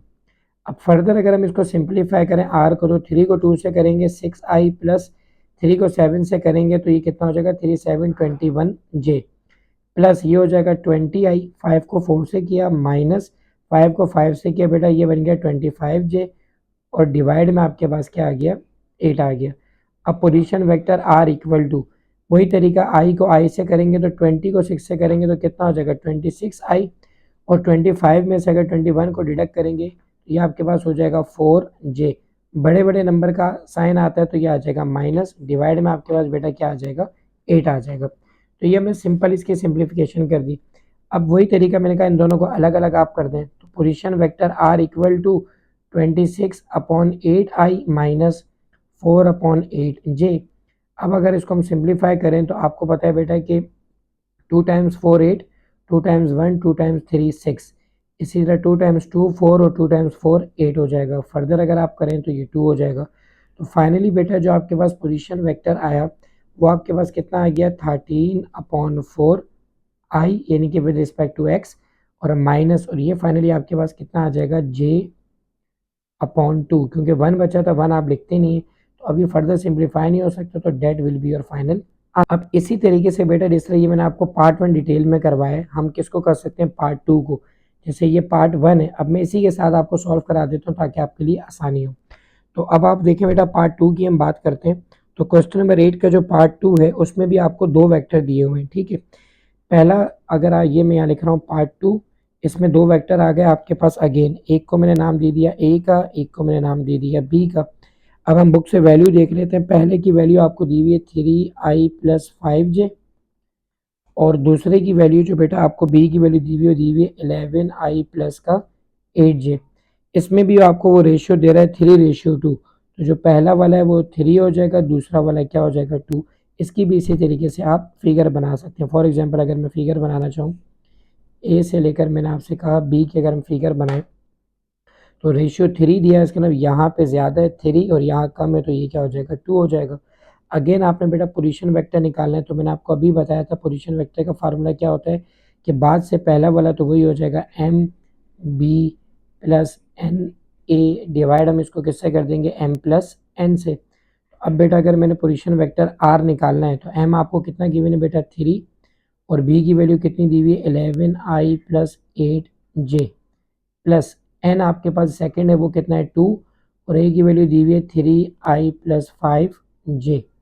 डिवाइड कर देंगे हम एम प्लस एन का मतलब 3 प्लस 2, ये कितना हो जाएगा बेटा आपके पास 5 हो जाएगा।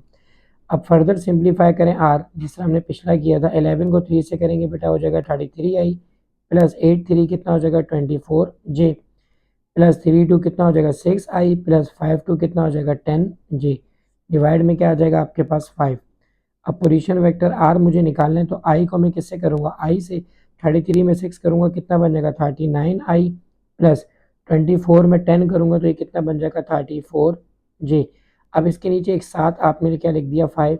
नेक्स्ट स्टेप वही होता है बेटा कि अलग अलग, तो 39/5 के साथ आ गया आई प्लस 34/5 के साथ क्या आ गया बेटा जी।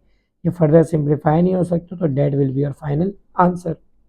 अब देखें बेटा इसके बाद इसी सवाल का जो लास्ट आपके पास पार्ट है विच इज़ पार्ट 3, इसमें भी आप देखें वही एक वेक्टर ए दिया होगा, एक आपको वेक्टर बी दिया होगा। पहले का मेथड बेटा अगर समझ में आ गया तो बाकी आपके लिए आसान हो जाएगा।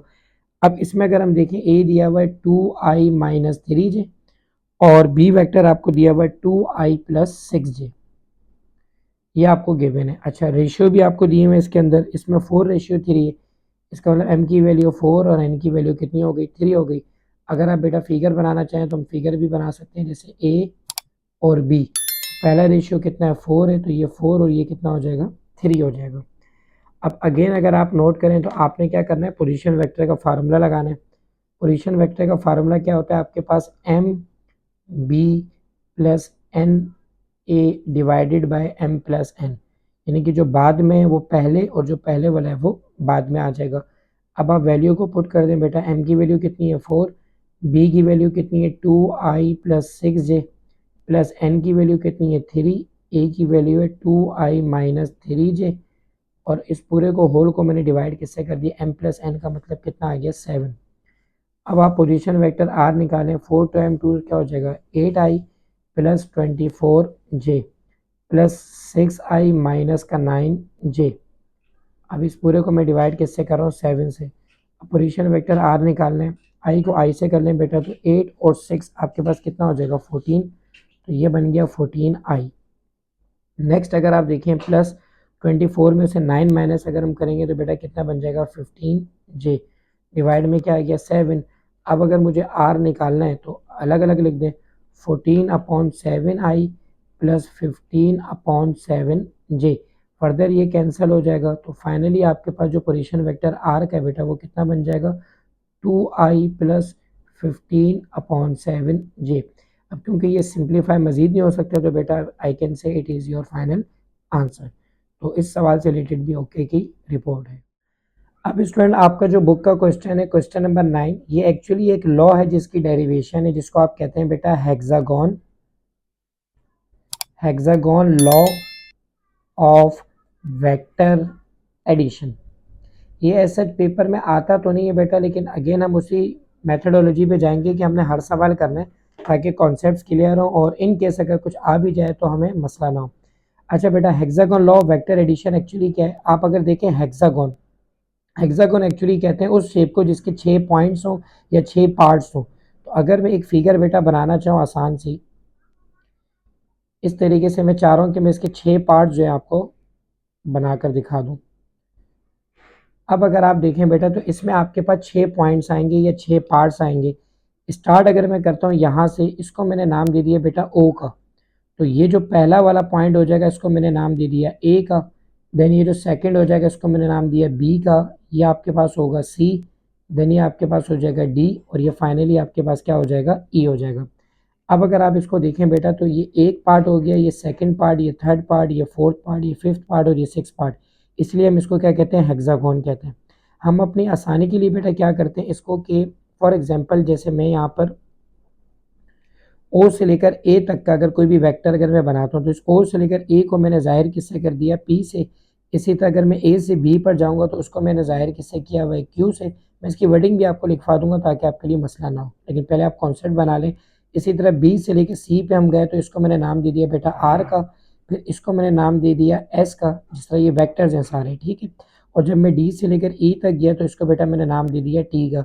ये मेरे पास फाइनल पॉइंट है, ठीक है। और एक्चुअली थ्योरम या लॉ इसी चीज़ को हम कहते हैं। अभी ये मैं आपको एक्सप्लेन कर दूंगा।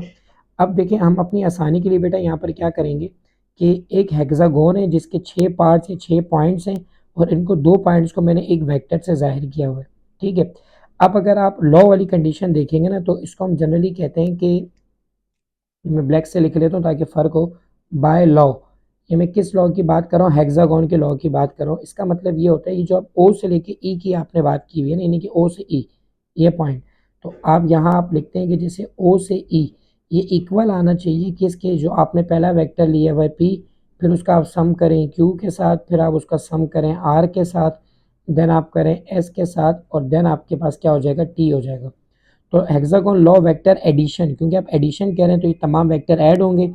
इन तमाम वेक्टरों का जो एडिशन है वो बराबर किसके आना चाहिए, ओ ई के। तो ये आपका लॉ है जो आपको प्रूव करना है। इसको बेटा मैंने फिलहाल नाम दे दिया इक्वेशन नंबर 1 का। अब हम क्या करेंगे, अगर मैं आपको थोड़ा सा सिंप्लीफाई करवाऊँ तो मैं एक मिनट दूसरा मार्कर यूज़ कर लेता हूँ ताकि आपको समझ में आए। देखें अब यहाँ पर आपने ना एक्चुअली 3 ट्राइंगल लेने, जैसे मैं ओ से एक ट्राइंगल ले रहा हूँ बी तक का एक ट्राइंगल, अगर आप देखें बेटा ये ओ ए बी आपको नज़र आ रहा है। इसी तरीके से मैं ओ से बेटा एक ट्राइंगल बनाऊंगा सी तक का, ये एक और ट्राइंगल आ गया आपके पास ओ बी सी करके। और फाइनली एक ट्राइंगल अगर मैं ओ से डी पे ड्रॉ करना चाहूँ तो ये 3 ट्राइंगल आप देखें, एक ओ ए बी आ गया, इसी तरह ओ बी सी आ गया, और ओ सी डी आ गई। ये 3 ट्राइंगल की मुझे ज़रूरत पड़ेगी इसको वेरीफाई करने के लिए, ठीक है। तो आपने माइंड में रखना है कि you have to make 3 triangles. अब सबसे पहले बेटा आप क्या करो, पहले आप यहाँ पे लिखें in triangle O A B, in triangle O A B. या बिफोर दिस मैं आपको छोटी सी वर्डिंग लिखवा देता हूँ ताकि आपके लिए मसला ना हो। जिस तरह आप लोगों ने ये लिखा है स्टार्टिंग में, तो यहाँ इसके बाद इसको भी 1 मिनट के लिए मैं कैंसिल कर रहा हूँ। पहले मैं आपको उसकी थोड़ी सी वर्डिंग बता देता हूँ। इसमें आपने बेटा लिखेंगे let P Q R S T be the 5 vectors. वही बात जो मैंने आपको बताई कि हमने 5 वेक्टर्स लिए, so that it verify hexagon law. Hexagon law क्या है जो मैंने आपको बता दिया। हमने कहा इस तरह हमने इनको ड्रॉ करेंगे कि वो हेक्सागोन लॉ को क्या करें, वेरीफाई करें। अब बेटा आप क्या करें, अब अपनी कंडीशन पर आ जाएं। जैसे हमने लिखा इन ट्राइंगल, अगर स्टार्टिंग बी की बात करें तो ओ ए बी, जब हमने शुरू में ड्रॉ किया ओ ए बी, ये पूरा ट्राइंगल आपको नजर आ रहा है बेटा। अब ओ ए बी में अगर आप देखें तो इस ट्राइंगल के अंदर क्या है, एक्चुअली ओ बी बराबर है किसके, ओ ए प्लस ए बी के। किस तरह, जो ओ से लेके बी तक का मेरा फासला है ये स्ट्रेट लाइन वाला, तो अगर मैं ओ से ए पे जाऊं फिर ए से बी पे जाऊं तो इन दोनों का सम इतना डिस्टेंस होगा जितना ओ से बी का है। तो ये हमने कंडीशन यहाँ पर लिख ली। अब अगर आप देखें तो मैं यहाँ पर ओ बी की मैंने बात की, जब ओ से कहाँ गए बी की तरफ, तो ये एक्चुअली ओ ए किसके बराबर था बेटा, पी के बराबर। ये मैंने किसके बराबर ले लिया, पी के। और ए बी को हमने क्या लिया हुआ था, क्यू, तो आपने इसको किसके बराबर ले लिया, क्यू के बराबर। तो ये आपके पास आ गई इक्वेशन नंबर 2। यानी कि पहले ट्राइंगल से आपके पास, एक्चुअली तो पहली इक्वेशन है लेकिन मैंने इसको इक्वेशन नंबर 1 का नाम दिया हुआ था, तो ये आपके पास इक्वेशन नंबर 2 आ गई एक ट्राइंगल से। अब इसी तरह बेटा आपने एक दूसरा ट्राइंगल लेना है। अब दूसरा ट्राइंगल आपके पास क्या हो जाएगा, ओ, बल्कि यहाँ से हम स्टार्ट करते हैं, ओ B C, O B C. अब यहाँ पर आपने सेकेंड ट्राइंगल लिया in triangle O B C, O B C. अब ये क्या होगा आपके पास, यहाँ मैं लिखता हूँ ओ से लेकर सी इक्वल हो जाएगा ओ से लेकर बी प्लस बी से लेकर सी।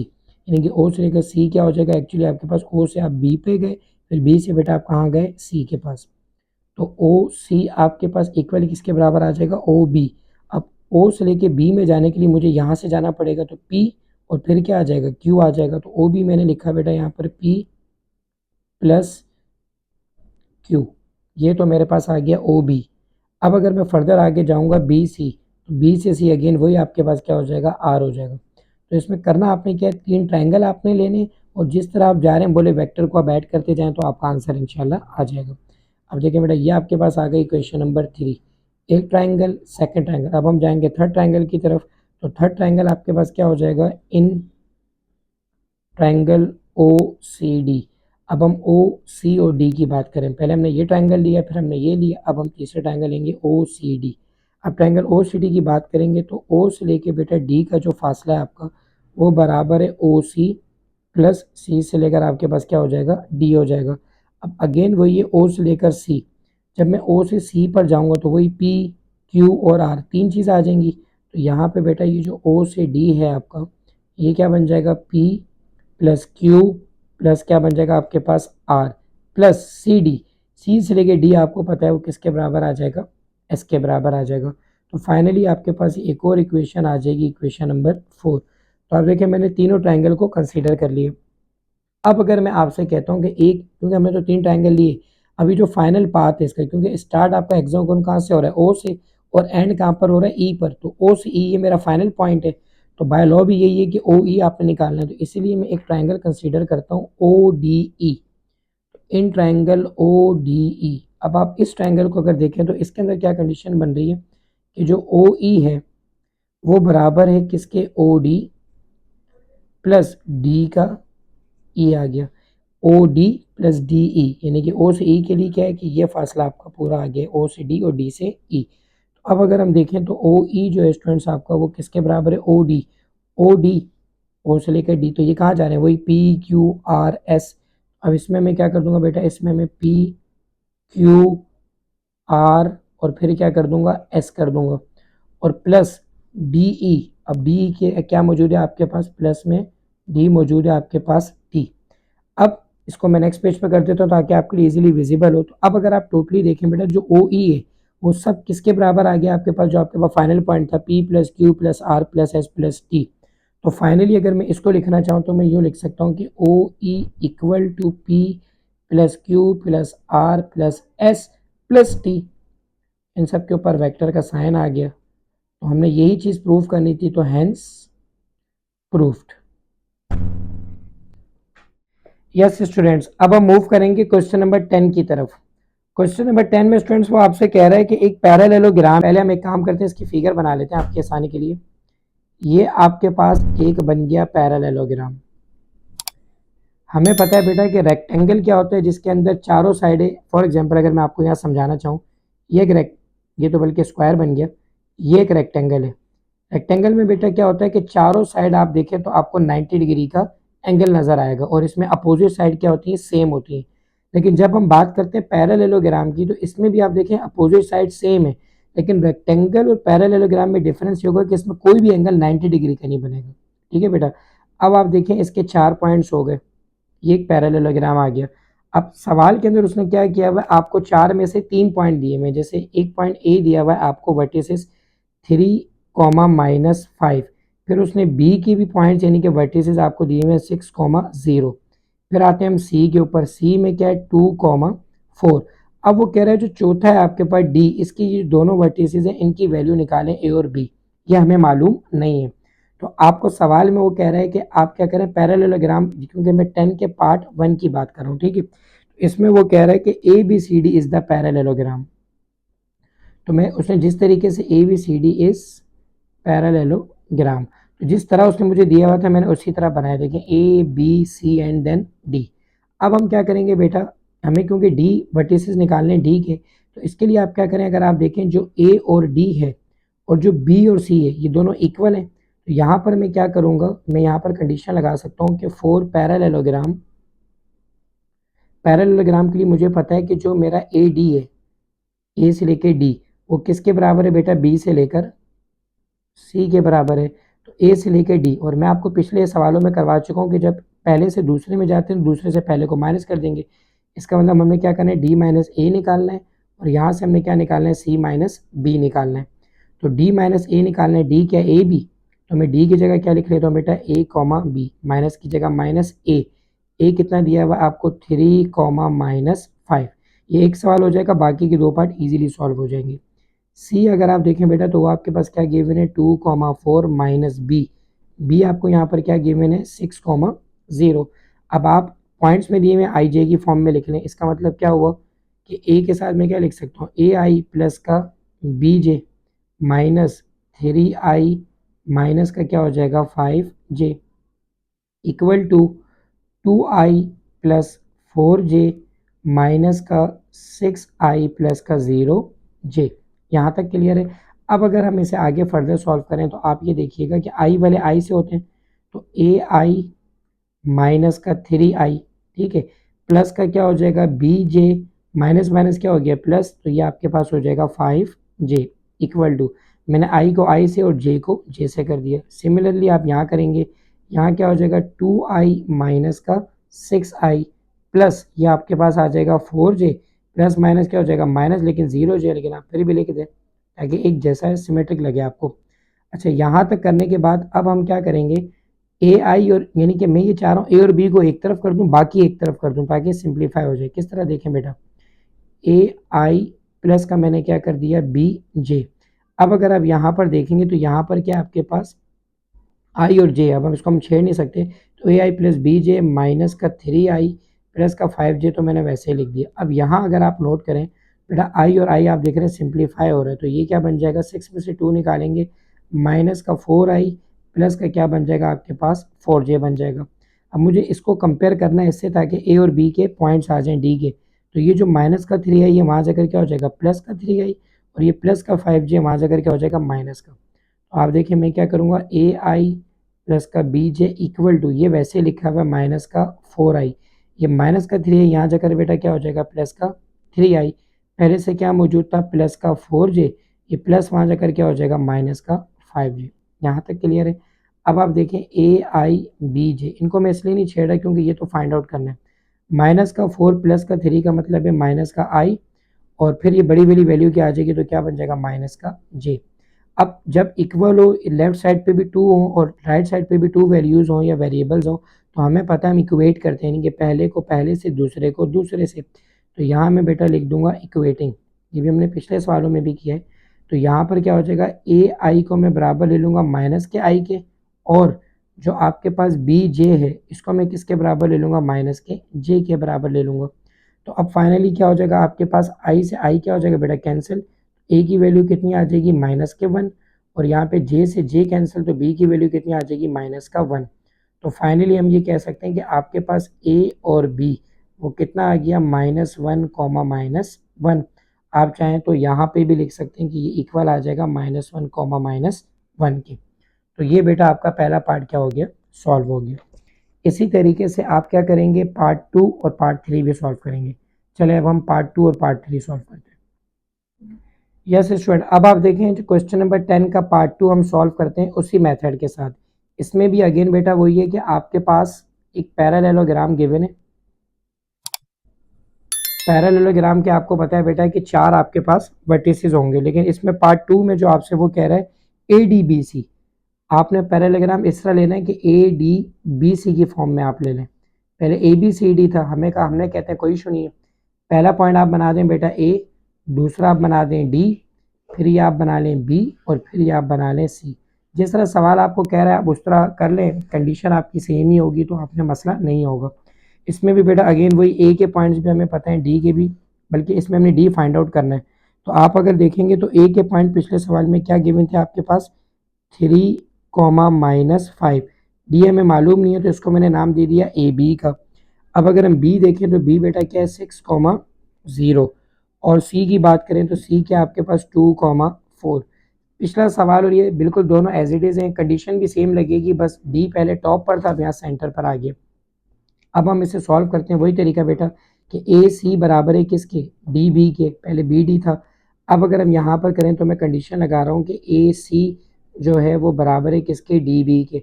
हमें पता है ए सी क्या होता है, दूसरे से पहले वाला, तो सी माइनस ए, और डी बी है तो क्या हो जाएगा, बी माइनस डी हो जाएगा। ठीक है, अब आप सी के पॉइंट्स लिख लें, तो सी आपके पास क्या गिवन है, 2,4 माइनस ए कितना है आपके पास, 3,-5 इक्वल टू बी। बी की वैल्यू क्या है स्टूडेंट्स आपके पास, 6,0 माइनस डी, डी की वैल्यू आपके पास क्या आ रही है, a, b।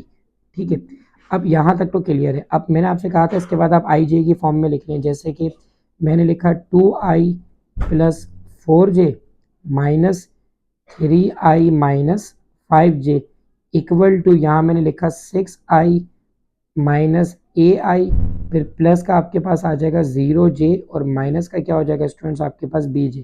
प्लस माइनस आप देख के कीजिएगा ताकि प्रॉब्लम ना हो। अब बेटा आई वाले आई एक साथ करते हैं, जैसे 2i माइनस 3i प्लस का हो जाएगा 4j, और ये हो जाएगा प्लस का 5j, क्योंकि माइनस माइनस प्लस हो जाएगा इक्वल टू। अब अगर हम इस साइड सॉल्व करें तो ये आपके पास क्या आ जाएगा, 6i माइनस का ए आई, और माइनस का क्या गिवन है आपके पास, बी जे। अब फाइनली अगर हम इसे सिंप्लीफाई करें तो 5 और 4 कितना हो जाएगा आपके पास, 9j, और 2i में से 3i निकालेंगे तो ये बन जाएगा माइनस का i, और प्लस का आपके पास क्या बन जाएगा बेटा, 9j। यहाँ तक क्लियर है। फर्दर अगर अभी हम आगे जाएं तो आप देखें 6i माइनस ए आई, ये तो सिंप्लीफाई नहीं हो सकता। हाँ, ये आपके पास ज़रूर है कि जो ये माइनस का बीज है इसको अगर मैं वहाँ ले जाऊँ तो ये सॉल्व हो जाएगा। तो अब मैं क्या काम करता हूँ कि अगले स्टेप में से ले जाता हूँ, फिलहाल इसको मैं सीधा लिख लेता हूँ 6i माइनस ए आई माइनस का बीज। अब मैं यहाँ इसको लेके चले जाता हूँ। ठीक है, तो अब अगर आप नोट करें तो ये माइनस का आई और ये जो प्लस का 6i है, माइनस आई और माइनस का 6i, और ये आपके पास क्या मौजूद है, प्लस का 9j। ए और बी में एक तरफ कर लेता हूँ तो ये आपके पास बन जाएगा स्टूडेंट्स ए आई माइनस का बी जे। अब माइनस प्लस माइनस माइनस क्या हो जाएगा, प्लस, तो ये बन जाएगा माइनस का 7i प्लस का 9j इक्वल टू। अब ये आप नहीं छेड़ सकते क्योंकि ए और आई और बी और जे अलग अलग हैं। अब हम एक काम ये कर सकते हैं कि हम इसको इक्वेट कर सकते हैं। इक्वेटिंग में क्या होता है, पहला पहले से, दूसरा दूसरे से। अब अगर हम यहाँ पे देखें तो बेटा ये क्या बन जाएगा, माइनस का ए आई इक्वल टू किसके हो जाएगा, माइनस का 7i के, और ये जो माइनस का बी जे है ये इक्वल हो जाएगा किसके बेटा 9 जे के बराबर। जे से जे कैंसिल, आई से बेटा आई क्या हो जाएगा कैंसिल, माइनस से माइनस कैंसिल, तो ए की वैल्यू तो आपके पास आ जाएगी 7। और यहाँ पर क्योंकि माइनस का बी बराबर आ रहा है 9 के, तो हम यूँ लिख सकते हैं कि बी बराबर है -9 की, या तो इधर ले जाएं या उधर, यानी कि हम माइनस से मल्टीप्लाई करते हैं। तो ए और बी की वैल्यू बेटा आपके पास फाइनली आ गई। तो इसका तरीका ये कि आप यहाँ पे लिख दिया करें, प्रेजेंटेशन अच्छी हो जाती है, 7 -9। तो ये बेटा आपका हो गया पार्ट 2। अब हम मूव करते हैं पार्ट 3। यस, अब हम क्वेश्चन नंबर 10 के पार्ट 3 की तरफ जाते हैं बेटा। इसमें भी वही कंडीशन आ गई आपके पास कि वो कह रहा है ए बी डी सी ले लें आप, यानी कि ए बी डी सी आप पैरेललोग्राम करें। सिर्फ वो वर्टिसेस की पोजीशन को चेंज कर रहा है। अगेन बेटा वही कॉन्सेप्ट होगा कि आपके पास ये पैरेललोग्राम है, ये पैरेललोग्राम आपने लिए और इसके वर्टिसेस आपने ले लिए। पहले वो कह रहा है ए लें, फिर वो आपसे कह रहा है आप बी लें, फिर वो आपसे कह रहा है कि आप क्या करें डी, और फिर आप क्या कंसीडर करेंगे सी को। इनकी वैल्यूज़ बेटा मैं दोबारा लिख लेता हूँ ताकि हम उसके हिसाब से सॉल्व करें। 3, -5 और बी की वैल्यू कितनी है 6, 0। डी की वैल्यू जो आपको गिवन है वो तो मालूम नहीं है, तो आपने डी को क्या नाम दिया था ए और बी का, और फाइनली सी जो है उसको मैंने क्या नाम दे दिया बेटा 2, 4 का। अब इसमें भी हम वही मेथड इस्तेमाल करेंगे जो हमने पहले किया था कि ए से लेकर सी इक्वल हो जाएगा किससे, बी से लेकर डी के। ए से लेकर सी का मतलब क्या हो जाएगा सी माइनस ए, और बी से लेकर डी का मतलब हो जाएगा कि डी माइनस बी। अब आप बेटा देखें सी के जो पॉइंट्स हैं आपके पास कितने हैं 2, 4, माइनस ए के पॉइंट कितने हैं 3, -5 इक्वल टू डी तो हमें नहीं मालूम, तो वो हमने ले लिया ए बी, माइनस बी की वैल्यू मैंने क्या ले ली 6, 0। इसके बाद आप क्या करते हैं बेटा आई जे की फॉर्म में लिखते हैं, तो 2i प्लस का 4j। अच्छा, इसके बाद क्या आपने कर दिया 2i प्लस 4j। अब यहाँ पे माइनस की फॉर्म में आ रहा है तो मैं प्लस करके लिख देता हूँ फिलहाल इस तरीके से कि आपने क्या कर दिया प्लस की फॉर्म में लिखा, तो ये हो जाएगा 3i, और माइनस माइनस आपके पास प्लस हो जाए तो ये बन जाएगा आपके पास 5 का j आ जाएगा, ठीक है। लेकिन इसको मैंने लिख दिया प्लस में, क्योंकि ये प्लस माइनस, ये आप एक काम करें डायरेक्ट ही कर लें, प्लस माइनस माइनस और माइनस माइनस आप प्लस कर दीजिएगा, ठीक है।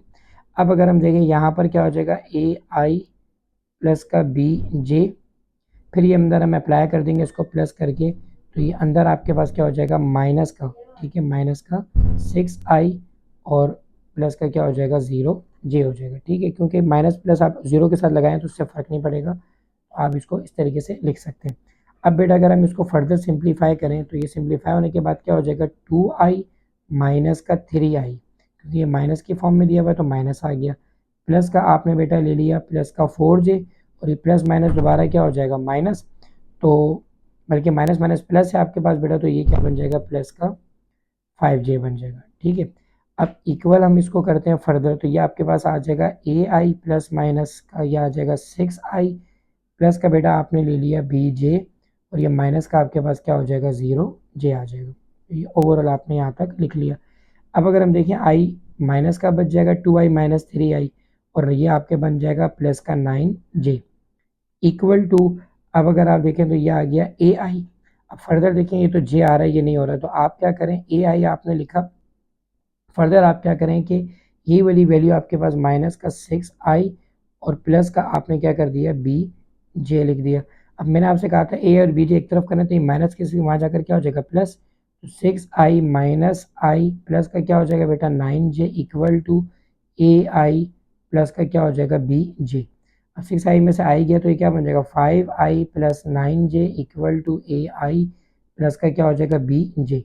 फिर मैंने आपको बताया था आप क्या करते हैं बेटा इसमें आप लिखते हैं इक्वेटिंग, ए को उससे कर लें तो ए आई आपके पास फाइनली आ गया 5i, और सेकंड आपके पास क्या है बी जे, वो किसके बराबर आ जाएगा 9j के, जे से जे कैंसिल आई से आई कैंसिल, तो ए की वैल्यू कितनी आ गई आपके पास 5, और बी की वैल्यू आपके पास कितनी आ गई 9। इनको हम यहाँ पे पुट कर सकते हैं कि ये आपके पास कितनी वैल्यू आ गई 5, 9। तो आई थिंक सो कि बेटा क्वेश्चन नंबर 10 में भी आपकी ओके की रिपोर्ट है। यस स्टूडेंट्स, अब हम मूव करेंगे क्वेश्चन नंबर 11 की तरफ। क्वेश्चन नंबर 11 में बेटा क्या है कि आपको अगेन यहाँ पर वो कह रहा है कि आपके पास एक पैरेललोग्राम है। अब पैरेललोग्राम में आपको पता है अगेन इसके 4 वर्टिसेस होंगे। पहला आपके पास हो जाएगा ए, देन आपके पास है B, this one is C, and then again आपके पास क्या हो जाएगा डी। अब यहाँ पर उसने क्या किया हुआ है कि ए के वर्टिसेस तो आपको दिए हुए 1,3, लेकिन बी के वर्टिसेस, सी के वर्टिसेस और डी के वर्टिसेस आपको मालूम नहीं है। लेकिन साथ ही उसने दो कंडीशंस आपको दी हुई हैं। जिस तरह सवाल में वो कह रहा है कि ए का जो पॉइंट है वो क्या है 1,3, और साथ ही उसने आपको बताया हुआ है कि ए से लेकर बी तक का जो पॉइंट है वो आपके पास है 4,1, और ए से लेके जो डी के पॉइंट हैं वो आपके पास है 2,3। ये दो कंडीशन उसने आपको दे दी। तो इसके लिए मैं अपनी आसानी के लिए अगर आपसे कहूँ कि अगर मैं बीच में एक लाइन ड्रॉ कर दूँ, ये ए से हम कहाँ जा रहे हैं, सी पर। तो यहाँ पर जब हम ए से सी पर जा रहे हैं तो क्या मैं ये लिख सकता हूँ कि ए से सी बराबर है ए से लेकर बी तक और ए से लेकर डी तक, यानी कि ये वाली लाइन जो है, अगर मैं ए से लेकर बी पर जाऊँ और ए से लेकर डी पर जाऊँ, इन दोनों की जो लेंथ होगी वो इसके डायगोनल की लेंथ की क्या होगी बेटा, इक्वल होगी। अच्छा जी, अब आपको सवाल में ए दिया हुआ है, ए बी दिया हुआ है और ए डी दिया हुआ है, और आपसे वो कह रहा है कि आप क्या करें बेटा, बी के पॉइंट्स निकालें, सी के पॉइंट्स निकालें और डी के पॉइंट्स निकालें। तो हम क्या करेंगे, जो वैल्यूज़ हमें दी हुई हम पहले उसको यूज़ करेंगे। जैसे ए बी आपको दिया हुआ है, तो मैं ए बी, मुझे पता है कि ए से लेके जब मैं बी की बात करता हूँ तो वो क्या होते हैं बी माइनस ए के, ठीक है। और अगर मुझे यहाँ पर क्या निकालना है बी, तो ये माइनस का ए यहाँ जाकर क्या हो जाएगा प्लस। क्या मैं यूँ लिख सकता हूँ कि B equal to B, plus का क्या हो जाएगा आपके पास ए, बी निकालना था, ये माइनस वहाँ जाकर क्या हो गया, प्लस हो गया। अब अगर आप देखें, अगर आपने बी निकालना है तो ए बी आपको कितना गिवन है 4,1, प्लस ए की वैल्यू भी बेटा आपको दी हुई है 1,3। तो फाइनली अगर आप देखेंगे तो बी के दोनों पॉइंट्स आपके पास आ जाएंगे, 4 + 1 कितना हो जाएगा 5, 1 + 3 कितना हो जाएगा 4। पहला पहले से, दूसरा दूसरे से, ये आपके पास बी के पॉइंट आ गए। ए बी को यूज़ करके बी के पॉइंट आ गए। अब मैं ए डी को यूज़ करूँगा। अब जब हम ए डी निकालेंगे तो हमें पता है ए डी किसके बराबर होता है, डी माइनस ए के। अगेन वही हो जाएगा, अगर मुझे डी निकालना है, ये माइनस है, यहाँ जाकर क्या होगा प्लस। तो डी इक्वल हो जाएगा आपके पास ए से लेकर डी, प्लस का क्या हो जाएगा आपके पास ए। अगर मुझे डी निकालना है तो ए डी कितना गिवन है आपके पास 2,3, प्लस ए की वैल्यू कितनी आ रही है आपके पास 1,3। फाइनली आप देखें बेटा, यहाँ डी के भी आपके पास पॉइंट्स आ गए, 2 और 1 कितना हो जाएगा प्लस करके 3, और फाइनली 3 और 3 कितना हो जाएगा आपके पास 6। तो आप देखें बी और आपके पास डी आ गया। अब आपके पास रह गया सी। जब ए बी से आपके पास बी आ रहा है, ए डी से आपके पास डी आ रहा है, तो इसका मतलब ए सी से आपके पास सी आएगा। इसलिए मैंने यहाँ पर देखें ये ए सी का जिक्र किया था। अब अगर हम देखें, मैं आपसे कहता हूँ मुझे ये बताएं कि जो ए सी है वो किसके बराबर आना चाहिए, सी माइनस ए के बराबर आना चाहिए, ठीक है। अब मसला ये है कि सी की वैल्यू मेरे पास यहाँ मौजूद नहीं है, ए के पॉइंट तो हैं लेकिन सी मुझे मालूम नहीं है। तो मैं इसको सॉल्व करने से पहले साइड पर एक छोटा सा काम ये करूँगा कि मैं कहूँगा कि जो मेरा ए सी है वो बराबर है किसके, ए बी प्लस का क्या है ए डी के। अगर आप यहाँ देखें जो मैंने आपको बताया, तो अब इस कंडीशन में क्या होगा, अगर मुझे ए सी निकालना होगा बेटा, तो ए बी तो आपको पता है, मुझे मालूम है सवाल के अंदर 4,1, और ए डी भी आपके पास गिवन है, वो कितना है 2,3। जब मैं इसको सॉल्व करूंगा तो क्या निकल जाएगा ए सी, 4 और 2 कितने हो जाएंगे बेटा 6, और 3 और 1 आपके पास कितने हो जाएंगे 4। तो ए सी आ गया, इसका मतलब ए सी आपको मिल गया। अब अगर सी निकालना है वही तरीका, माइनस उधर जाकर, तो सी क्या हो जाएगा बेटा आपके पास ए सी, प्लस का क्या हो जाएगा ए। अगर मुझे सी निकालना है, ए सी कितना है आपके पास 6,4, प्लस ए बेटा शुरू में आपको कितना गिवन था 1,3। तो फाइनली अगर मैं सी की बात करूँ, 6 + 1 कितना हो जाएगा 7, 4 और 3 भी कितना हो जाएगा 7। तो आपको तीनों बी सी डी निकालना था, बी भी आ गया, सी भी आ गया और डी। तो मैं बेटा बी की वैल्यू कितनी है 5,4 यहाँ लिख दिया, सी की वैल्यू कितनी है 7,7, और डी की वैल्यू कितनी है आपके पास 3,6। So that will be your final answer. Yes students, अब हम मूव करेंगे क्वेश्चन नंबर 13 की तरफ। क्वेश्चन नंबर 13 में बेटा वो कह रहा है कि आपके पास एक ट्रेपीजियम है। अगर आपको याद हो बेटा तो ट्रेपीजियम की शेप कुछ इस तरीके से होती है, ठीक है। वो आपसे कह रहा है कि एक ट्रेपीजियम है जिसके 4 वर्टिसेस हैं। पहला वर्टिसेस अगेन ए, देन ये आपके पास हो जाएगा बी, सी, और ये आपके पास चौथा वर्टिसेस आ जाएगा डी। इन चारों की उसने वैल्यू आपको दी हुई है 1,1। बी के जो वर्टिसेस हैं बेटा वो उसने दिए हुए हैं 5,4, सी के वर्टिसेस उसने दिए हुए हैं 8,9, और डी के वर्टिसेस उसने दिए हुए हैं 0,3। वो ये कह रहा है कि आप साबित करें कि ये 4 वर्टिसेस हमने जो आपको कंडीशनली दिए हुए हैं कि ये एक ट्रेपेजियम की कंडीशन को शो कर रहे हैं, यानी कि आपने साबित करना है इन चारों वर्डियो को इस्तेमाल करते हुए कि ये ABCD एक ट्रेपेजियम है। तो इसके लिए बेटा आप क्या करेंगे, सवाल के अंदर हम कंडीशन लगाते हैं कि बाय डेफिनेशन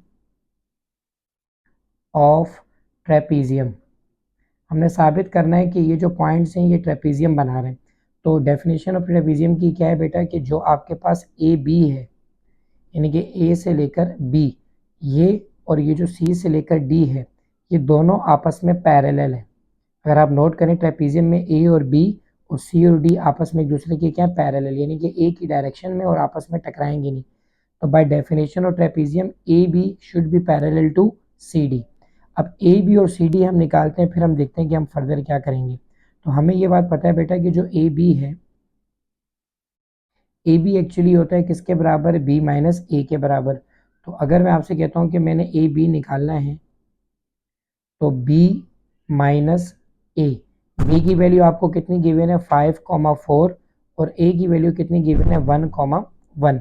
या अगर आप चाहें तो उसको IJ की फॉर्म में भी लिख सकते हैं, पहले मैं सॉल्व कर लूँ फिर IJ की फॉर्म में लिख लूँगा।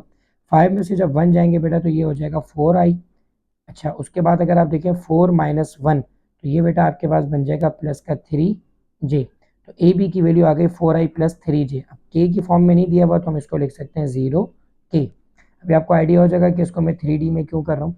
AB मैंने निकाल ली बेटा। अब आप उसके बाद देखें CD। तो अगर मैंने बेटा CD निकालना है तो CD भी अगेन वही हो जाएगा D माइनस C। तो अगर मुझे CD निकालना है तो D माइनस C। D की वैल्यू कितनी है आपके पास 0,3, C की वैल्यू आपके पास कितनी है 8,9। अगर मुझे CD फाइंड आउट करना है तो 0 माइनस 8 का मतलब क्या हो जाएगा माइनस का 8I और 3 माइनस 9 का मतलब क्या हो जाएगा माइनस का 6J। K का जिक्र नहीं है तो इसको मैंने नाम दे दिया प्लस का 0K। अब देखें हो क्या रहा है, वो कह रहा है कि ट्रेपेजियम साबित करें कि ट्रेपेजियम है। अगर ये ट्रेपेजियम है बेटा तो ये दोनों आपस में पैरेलल होंगे। अगर ये पैरेलल हैं तो इनका क्रॉस प्रोडक्ट हमेशा क्या होना चाहिए, 0 आना चाहिए, क्योंकि जब भी कोई दो चीज़ें पैरेलल होती है तो उनका क्रॉस प्रोडक्ट क्या हो जाता है, 0 हो जाता है। इसलिए बेटा मैं क्या करूँगा, यहाँ पर AB मल्टीप्लाई CD, ये जो मैंने दो आपके सामने वेक्टर्स की फॉर्म में निकाल लिया IJ के, इसलिए निकाला कि इन दोनों वेक्टर का मैं क्रॉस प्रोडक्ट निकाल रहा हूँ। अगर वो 0 आ गया तो इसका मतलब AB और CD आपस में पैरेलल हैं, क्योंकि अगर परपेंडिकुलर होंगे तो कभी भी वो 0 नहीं आएगा। अब परपेंडिकुलर कंडीशन बनाने के लिए, सॉरी, इनको प्रोडक्ट को पैरेलल शो करने के लिए AB मल्टीप्लाई बाय CD। इस तरह आप बेटा क्या करते हैं, पहले A लिखते हैं फिर आप B लिखते हैं। तो इसका तरीका क्या होता है, आप इस तरह मॉड लेते हैं, शुरू में आप लिख देते हैं IJ और K। पहला वाला जो वेक्टर A होता है यहाँ पर AB, इसकी वैल्यू क्या गिवन है आपके पास 4, फिर क्या गिवन है 3 और K की जगह क्या आ जाएगा 0। फिर दूसरा यहाँ B होता है जिसको आप CD का नाम दे रहे हैं, ये कितना गिवन है माइनस का 8 माइनस का 6 और ये अगेन आपके पास क्या हो जाएगा 0। अब इसका अगर आप क्रॉस प्रोडक्ट निकालें बेटा तो इसका तरीका क्या होता है, I, ये जो 3/3 यानी कि 3 रो 3 कॉलम, हम पहले I लिखते हैं फिर उसके बाद इस तरह का हम ब्रैकेट बना लेते हैं, फिर हम क्या लिखते हैं बेटा J, फिर अगेन हम क्या बनाते हैं ब्रैकेट, फिर हम लिखते हैं K और फिर हम ले लेते हैं इसके बाद ब्रैकेट। तरीका क्या होता है बेटा, पहला वाला होता है प्लस में, दूसरा वाला होता है माइनस में, फिर तीसरा वाला भी क्या होता है प्लस में। यहाँ तक क्लियर है। अच्छा, अब इस डिटरमिनेंट निकालने का तरीका ये बेटा कि जो I जिस रो में है और I जिस कॉलम में है इसको आप छोड़ दें, बच क्या गया 30 माइनस 6 0। यहाँ मैंने ले लिया 30 माइनस 6 और 0। फिर करते हैं बेटा J को देखते हैं। अच्छा, ये प्लस माइनस तो फार्मूले का है, ठीक है बेटा, पहला प्लस फिर माइनस फिर प्लस, इसमें कंफ्यूज मत होइएगा। अब J पर आते हैं। J बेटा देखो किस इस रो में और इस कॉलम में, तो क्या बच जाएगा 40 माइनस 80। ये मैंने लिख दिया बेटा 40 माइनस 80। अब K देखें बेटा इस रो में और इस कॉलम में, तो क्या बन जाएगा 43 माइनस 8 माइनस 6, तो ये बन गया 43 माइनस 8 माइनस का 6। अब हम इसको सिंप्लीफाई करते हैं बेटा, तो प्लस का I तो मैंने वैसे ही लिख दिया। अब इसको करने का तरीका क्या है कि क्रॉस मल्टीप्लाई, 0 को 3 से, 6 को 0 से, पहले राइट साइड फिर लेफ्ट साइड। 0 को 3 से करेंगे 0, फिर बीच में फार्मूले का माइनस और ये पहले से माइनस है तो ये प्लस, 6 को 0 से करेंगे अगेन क्या आ रहा है 0। अब प्लस माइनस में कंफ्यूज मत होइएगा क्योंकि ये ऑलरेडी 0 हो रहा है। माइनस का J, अब 0 को इससे मल्टीप्लाई करूँ, 0 को इससे मल्टीप्लाई करूँ, अगेन बेटा क्या आ जाएगा 0 आ जाएगा। प्लस का आप देखें K, 6 को 4 से करेंगे तो माइनस का 24 फार्मूले का, बीच में माइनस आता है 8 3 24 और माइनस माइनस क्या हो जाएगा प्लस का क्या हो जाएगा 24। तो यहाँ पे देखें ज़ीरो, यहाँ पर भी क्या है ज़ीरो और ये भी ज़ीरो हो रहा है। तो इसका मतलब फाइनली जो मेरे पास ए बी और सी डी का जो क्रॉस प्रोडक्ट आ रहा है वो क्या आ रहा है ज़ीरो आ रहा है। इसका मतलब कि दे आर पैरेलल। अगर ये आपस में पैरेलल हैं तो इसका मतलब ये किसको शो कर रहे हैं ट्रेपीजियम को। तो हम फाइनली लिख सकते हैं कि ये किसकी कंडीशन है बेटा ट्रेपीजियम की। आई होप सो के इस सवाल के लिए भी ओके की रिपोर्ट है। यस स्टूडेंट्स, अब हम करेंगे क्वेश्चन नंबर 14। इसमें बेटा देखें आपको 3 पोजीशन वेक्टर दिए हुए, तो सिंपली हम यहीं से स्टार्ट करते हैं कि लेट ए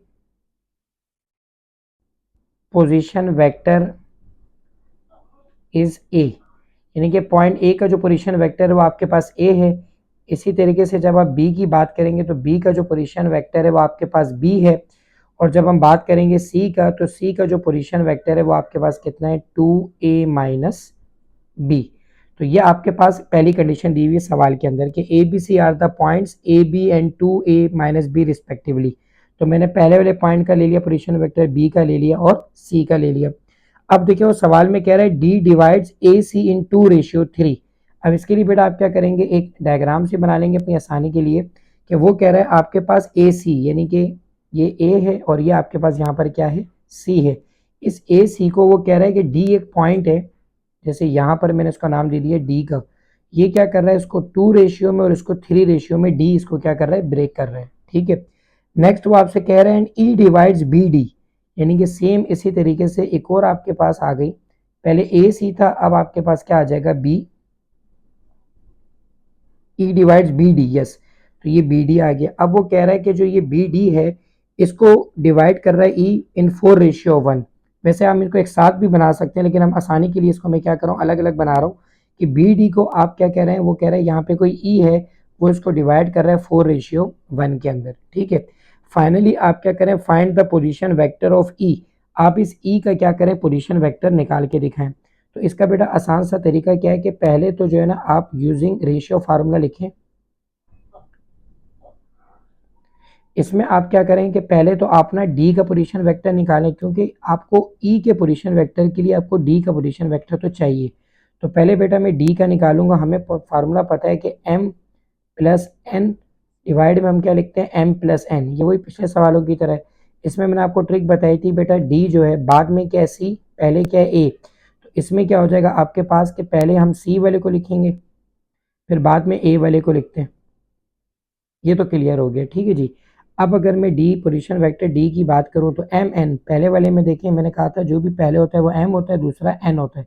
तो यहाँ पर अगर आप देखें एम की वैल्यू 2 दी हुई है, एन की वैल्यू 3 दी हुई है। तो यहाँ पर एम की जगह मैंने रखा 2, सी किसके बराबर था 2a माइनस बी के।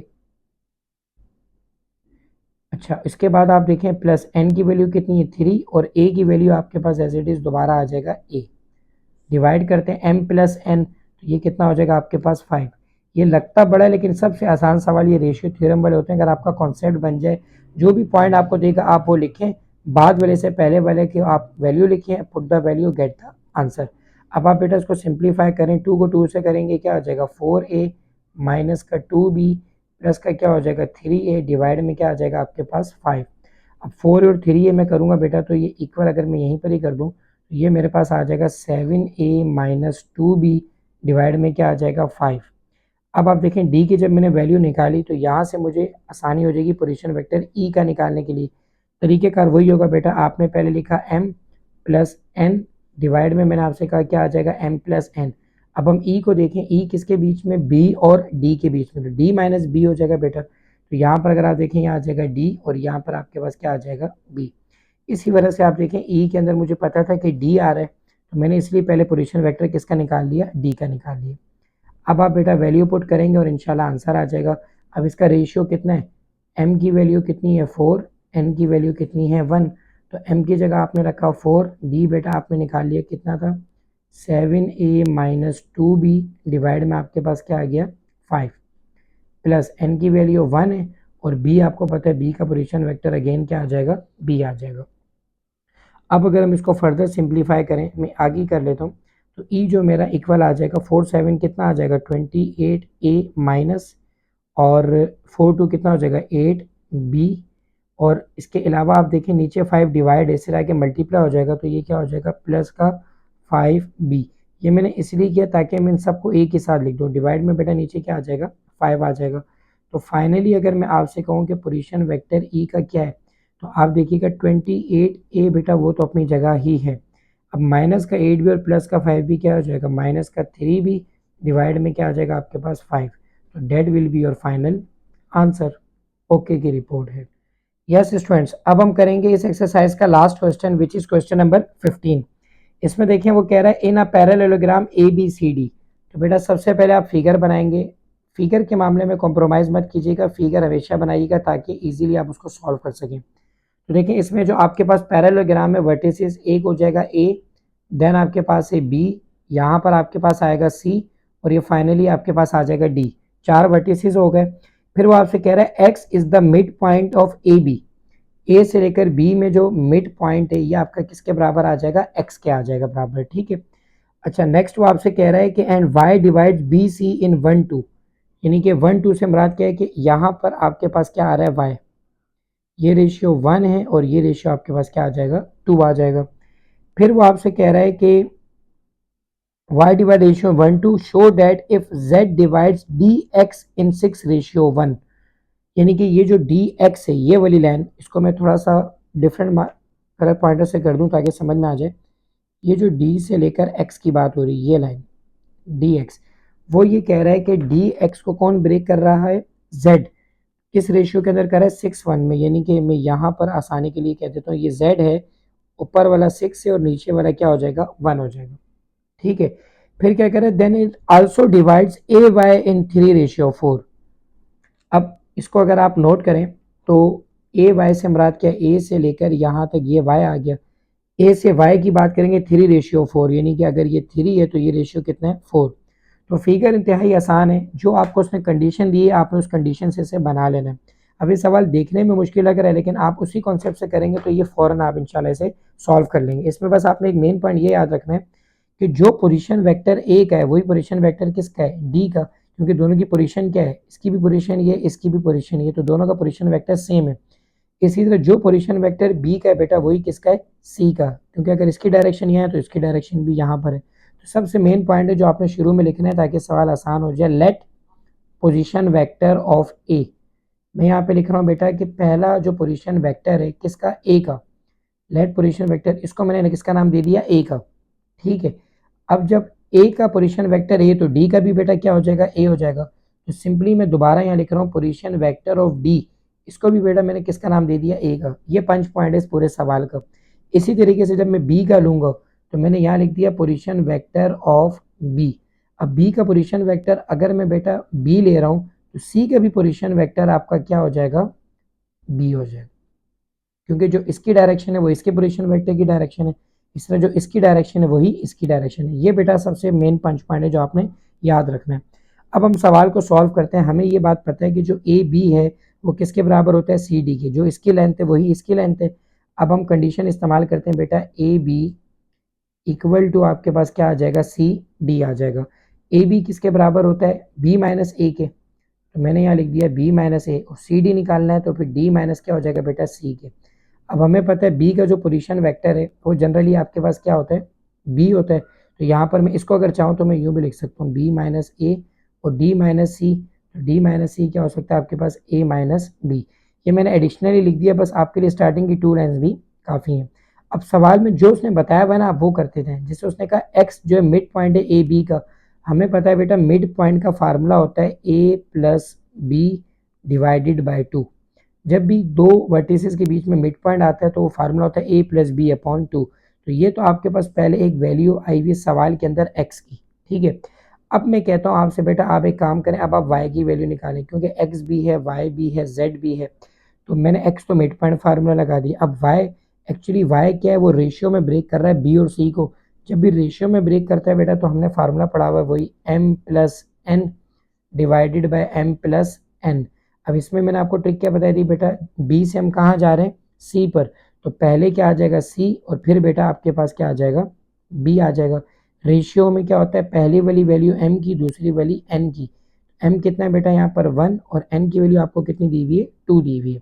अब यहाँ पर अगर आप y की वैल्यू रखेंगे बेटा तो m कितना है 1, c मैंने किसका नाम दिया हुआ था b का, तो ये b आ जाएगा, प्लस n की वैल्यू कितनी 2 और b मैंने किसका नाम दिया हुआ है दोबारा से किसका b का, तो डिवाइडेड बाई 2 प्लस 1 कितना हो जाएगा 3। तो y की वैल्यू बेटा कितनी आ जाएगी 3b/3, 3 से 3 कैंसिल, तो फाइनली आपके पास कितना आ जाएगा b आ जाएगा। y की वैल्यू मैं यहाँ अलग से लिख देता हूँ बेटा कि y किसके बराबर आ जाएगा b के बराबर। तो x की वैल्यू भी आ गई आपके पास, y की वैल्यू भी आ गई। अभी मैं आपको बताऊंगा कि सवाल में हमने एक्चुअली करना क्या है, लेकिन आप जिस तरह कंडीशन दी हुई आपने वैसे ही सॉल्व करना है, वरना आप इसमें कंफ्यूज होंगे। अब बेटा एक्स वाई के बाद क्या आएगा जेड, वही कंडीशन आ जाएगी m प्लस एन, डिवाइड में क्या आ जाएगा m प्लस एन आ जाएगा। अब z हम देखते हैं कि z कहाँ पर मौजूद है, तो आप देखें z ये रहा, d और किसके दरमियान है x के दरमियान मौजूद है। तो x बाद में आ रहा है, d पहले आ रहा है, तो इसमें भी वही तरीका हो जाएगा, पहले हम क्या लिख देंगे x, फिर हम क्या लिख देंगे बेटा d। रेशियो कितना दिया हुआ है 6:1, इसका मतलब हो गया m की वैल्यू हो जाएगी 6 और n की वैल्यू कितनी हो जाएगी बेटा 1 हो जाएगी। अब ये वैल्यू यहाँ पुट करें, z is equal to 6, x की जगह आपने दोबारा बेटा क्या रखा है, x की जगह मैं क्या रख सकता हूँ a प्लस b/2 जो आपने पीछे निकाला, n कितना दिया हुआ है 1 और d की जगह बेटा मैं क्या रखूँगा, हमें पता है कि d का पोजीशन वेक्टर क्या है a, तो वो दोबारा a आ गया। अब यहाँ पर अगर आप बेटा z निकालोगे तो z की वैल्यू आपके पास एक्चुअली 2 को अगर मैं इधर से करूँ तो 2 3 टाइम्स 6, तो आपके पास फाइनली क्या बन जाएगा 3a प्लस 3b प्लस का क्या हो जाएगा बेटा a हो जाएगा। अच्छा अब अगर हम देखें तो ये वाली वैल्यू में यहाँ डिवाइड में m प्लस एन भी तो है, 6 प्लस 1 7, तो डिवाइड में बेटा ये क्या आ जाएगा 7 आ जाएगा। फाइनली अगर आप देखें z आपके पास किसके इक्वल आ रहा है 3 और a कितना हो जाएगा आपके पास 4a, प्लस का अगर आप नोट करें बेटा वो कितना आ जाएगा 3b, डिवाइड में क्या आ रहा है 7 आ रहा है। ये किसकी वैल्यू आ गई बेटा z की वैल्यू आ गई। अब ये तो आप लोगों ने सिंपली यहाँ तक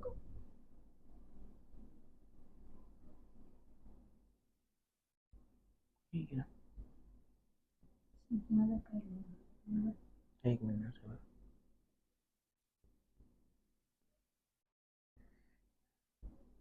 अच्छा बेटा अब अगर आप नोट करें ना, अब हम आते हैं सवाल की तरफ। मैंने पहले x निकाला, y निकाला और z निकाल लिया। सवाल में बेटा क्या कह रहा था कि अगर z dx को ब्रेक करता है 6:1 में, तो यही वैल्यू सेम आनी चाहिए ए वाई के लिए, यानी कि ए वाई के लिए ये जो कंडीशन है और ये कंडीशन क्या होनी चाहिए सेम आनी चाहिए। अब मैं क्या करता हूँ बेटा इसी के साथ यहाँ पे सॉल्व कर लेता हूँ, z की कंडीशन लगाता हूँ। अब देखिए अब मैं दोबारा कर रहा हूँ z इक्वल टू, क्योंकि इस z का जो आंसर आए और इस z का सेम होना चाहिए, यानी कि डी एक्स के लिए जो कंडीशन है वो और जो ए वाई के लिए कंडीशन है वो सेम आनी चाहिए। अब ए वाई के लिए जा रहा है, फिर वही तरीका हो जाएगा, y बाद में आ रहा है तो पहले लिख लेंगे z is equal to M Y plus N का क्या हो जाएगा बेटा a, डिवाइडेड बाई क्या हो जाएगा m प्लस एन। यहाँ पे 6:1 था और यहाँ कितना है 3:4, तो m की वैल्यू 3 ले लें, n की वैल्यू बेटा आप क्या ले लें 4 ले लें।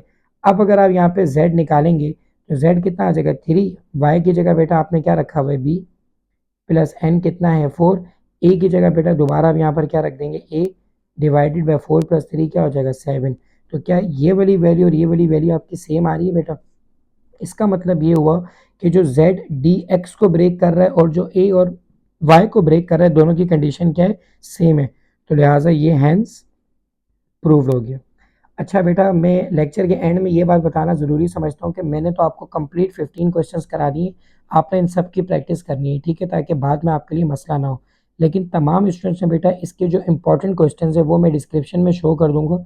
सबसे पहले बेटा आपने इसके इंपॉर्टेंट क्वेश्चंस को प्रिपेयर करना है ताकि बोर्ड के लिए ऐसा 100% प्रिपेयर हो, फिर इन पैरेलल आपने बाकी तमाम सवालों को भी सॉल्व करना है। वो तमाम स्टूडेंट जो इस चैनल पर नए हैं प्लीज़ इस चैनल को सब्सक्राइब करें ताकि हर आने वाले एक्सरसाइज के सोल्यूशन उनको ईजिली मिल सके।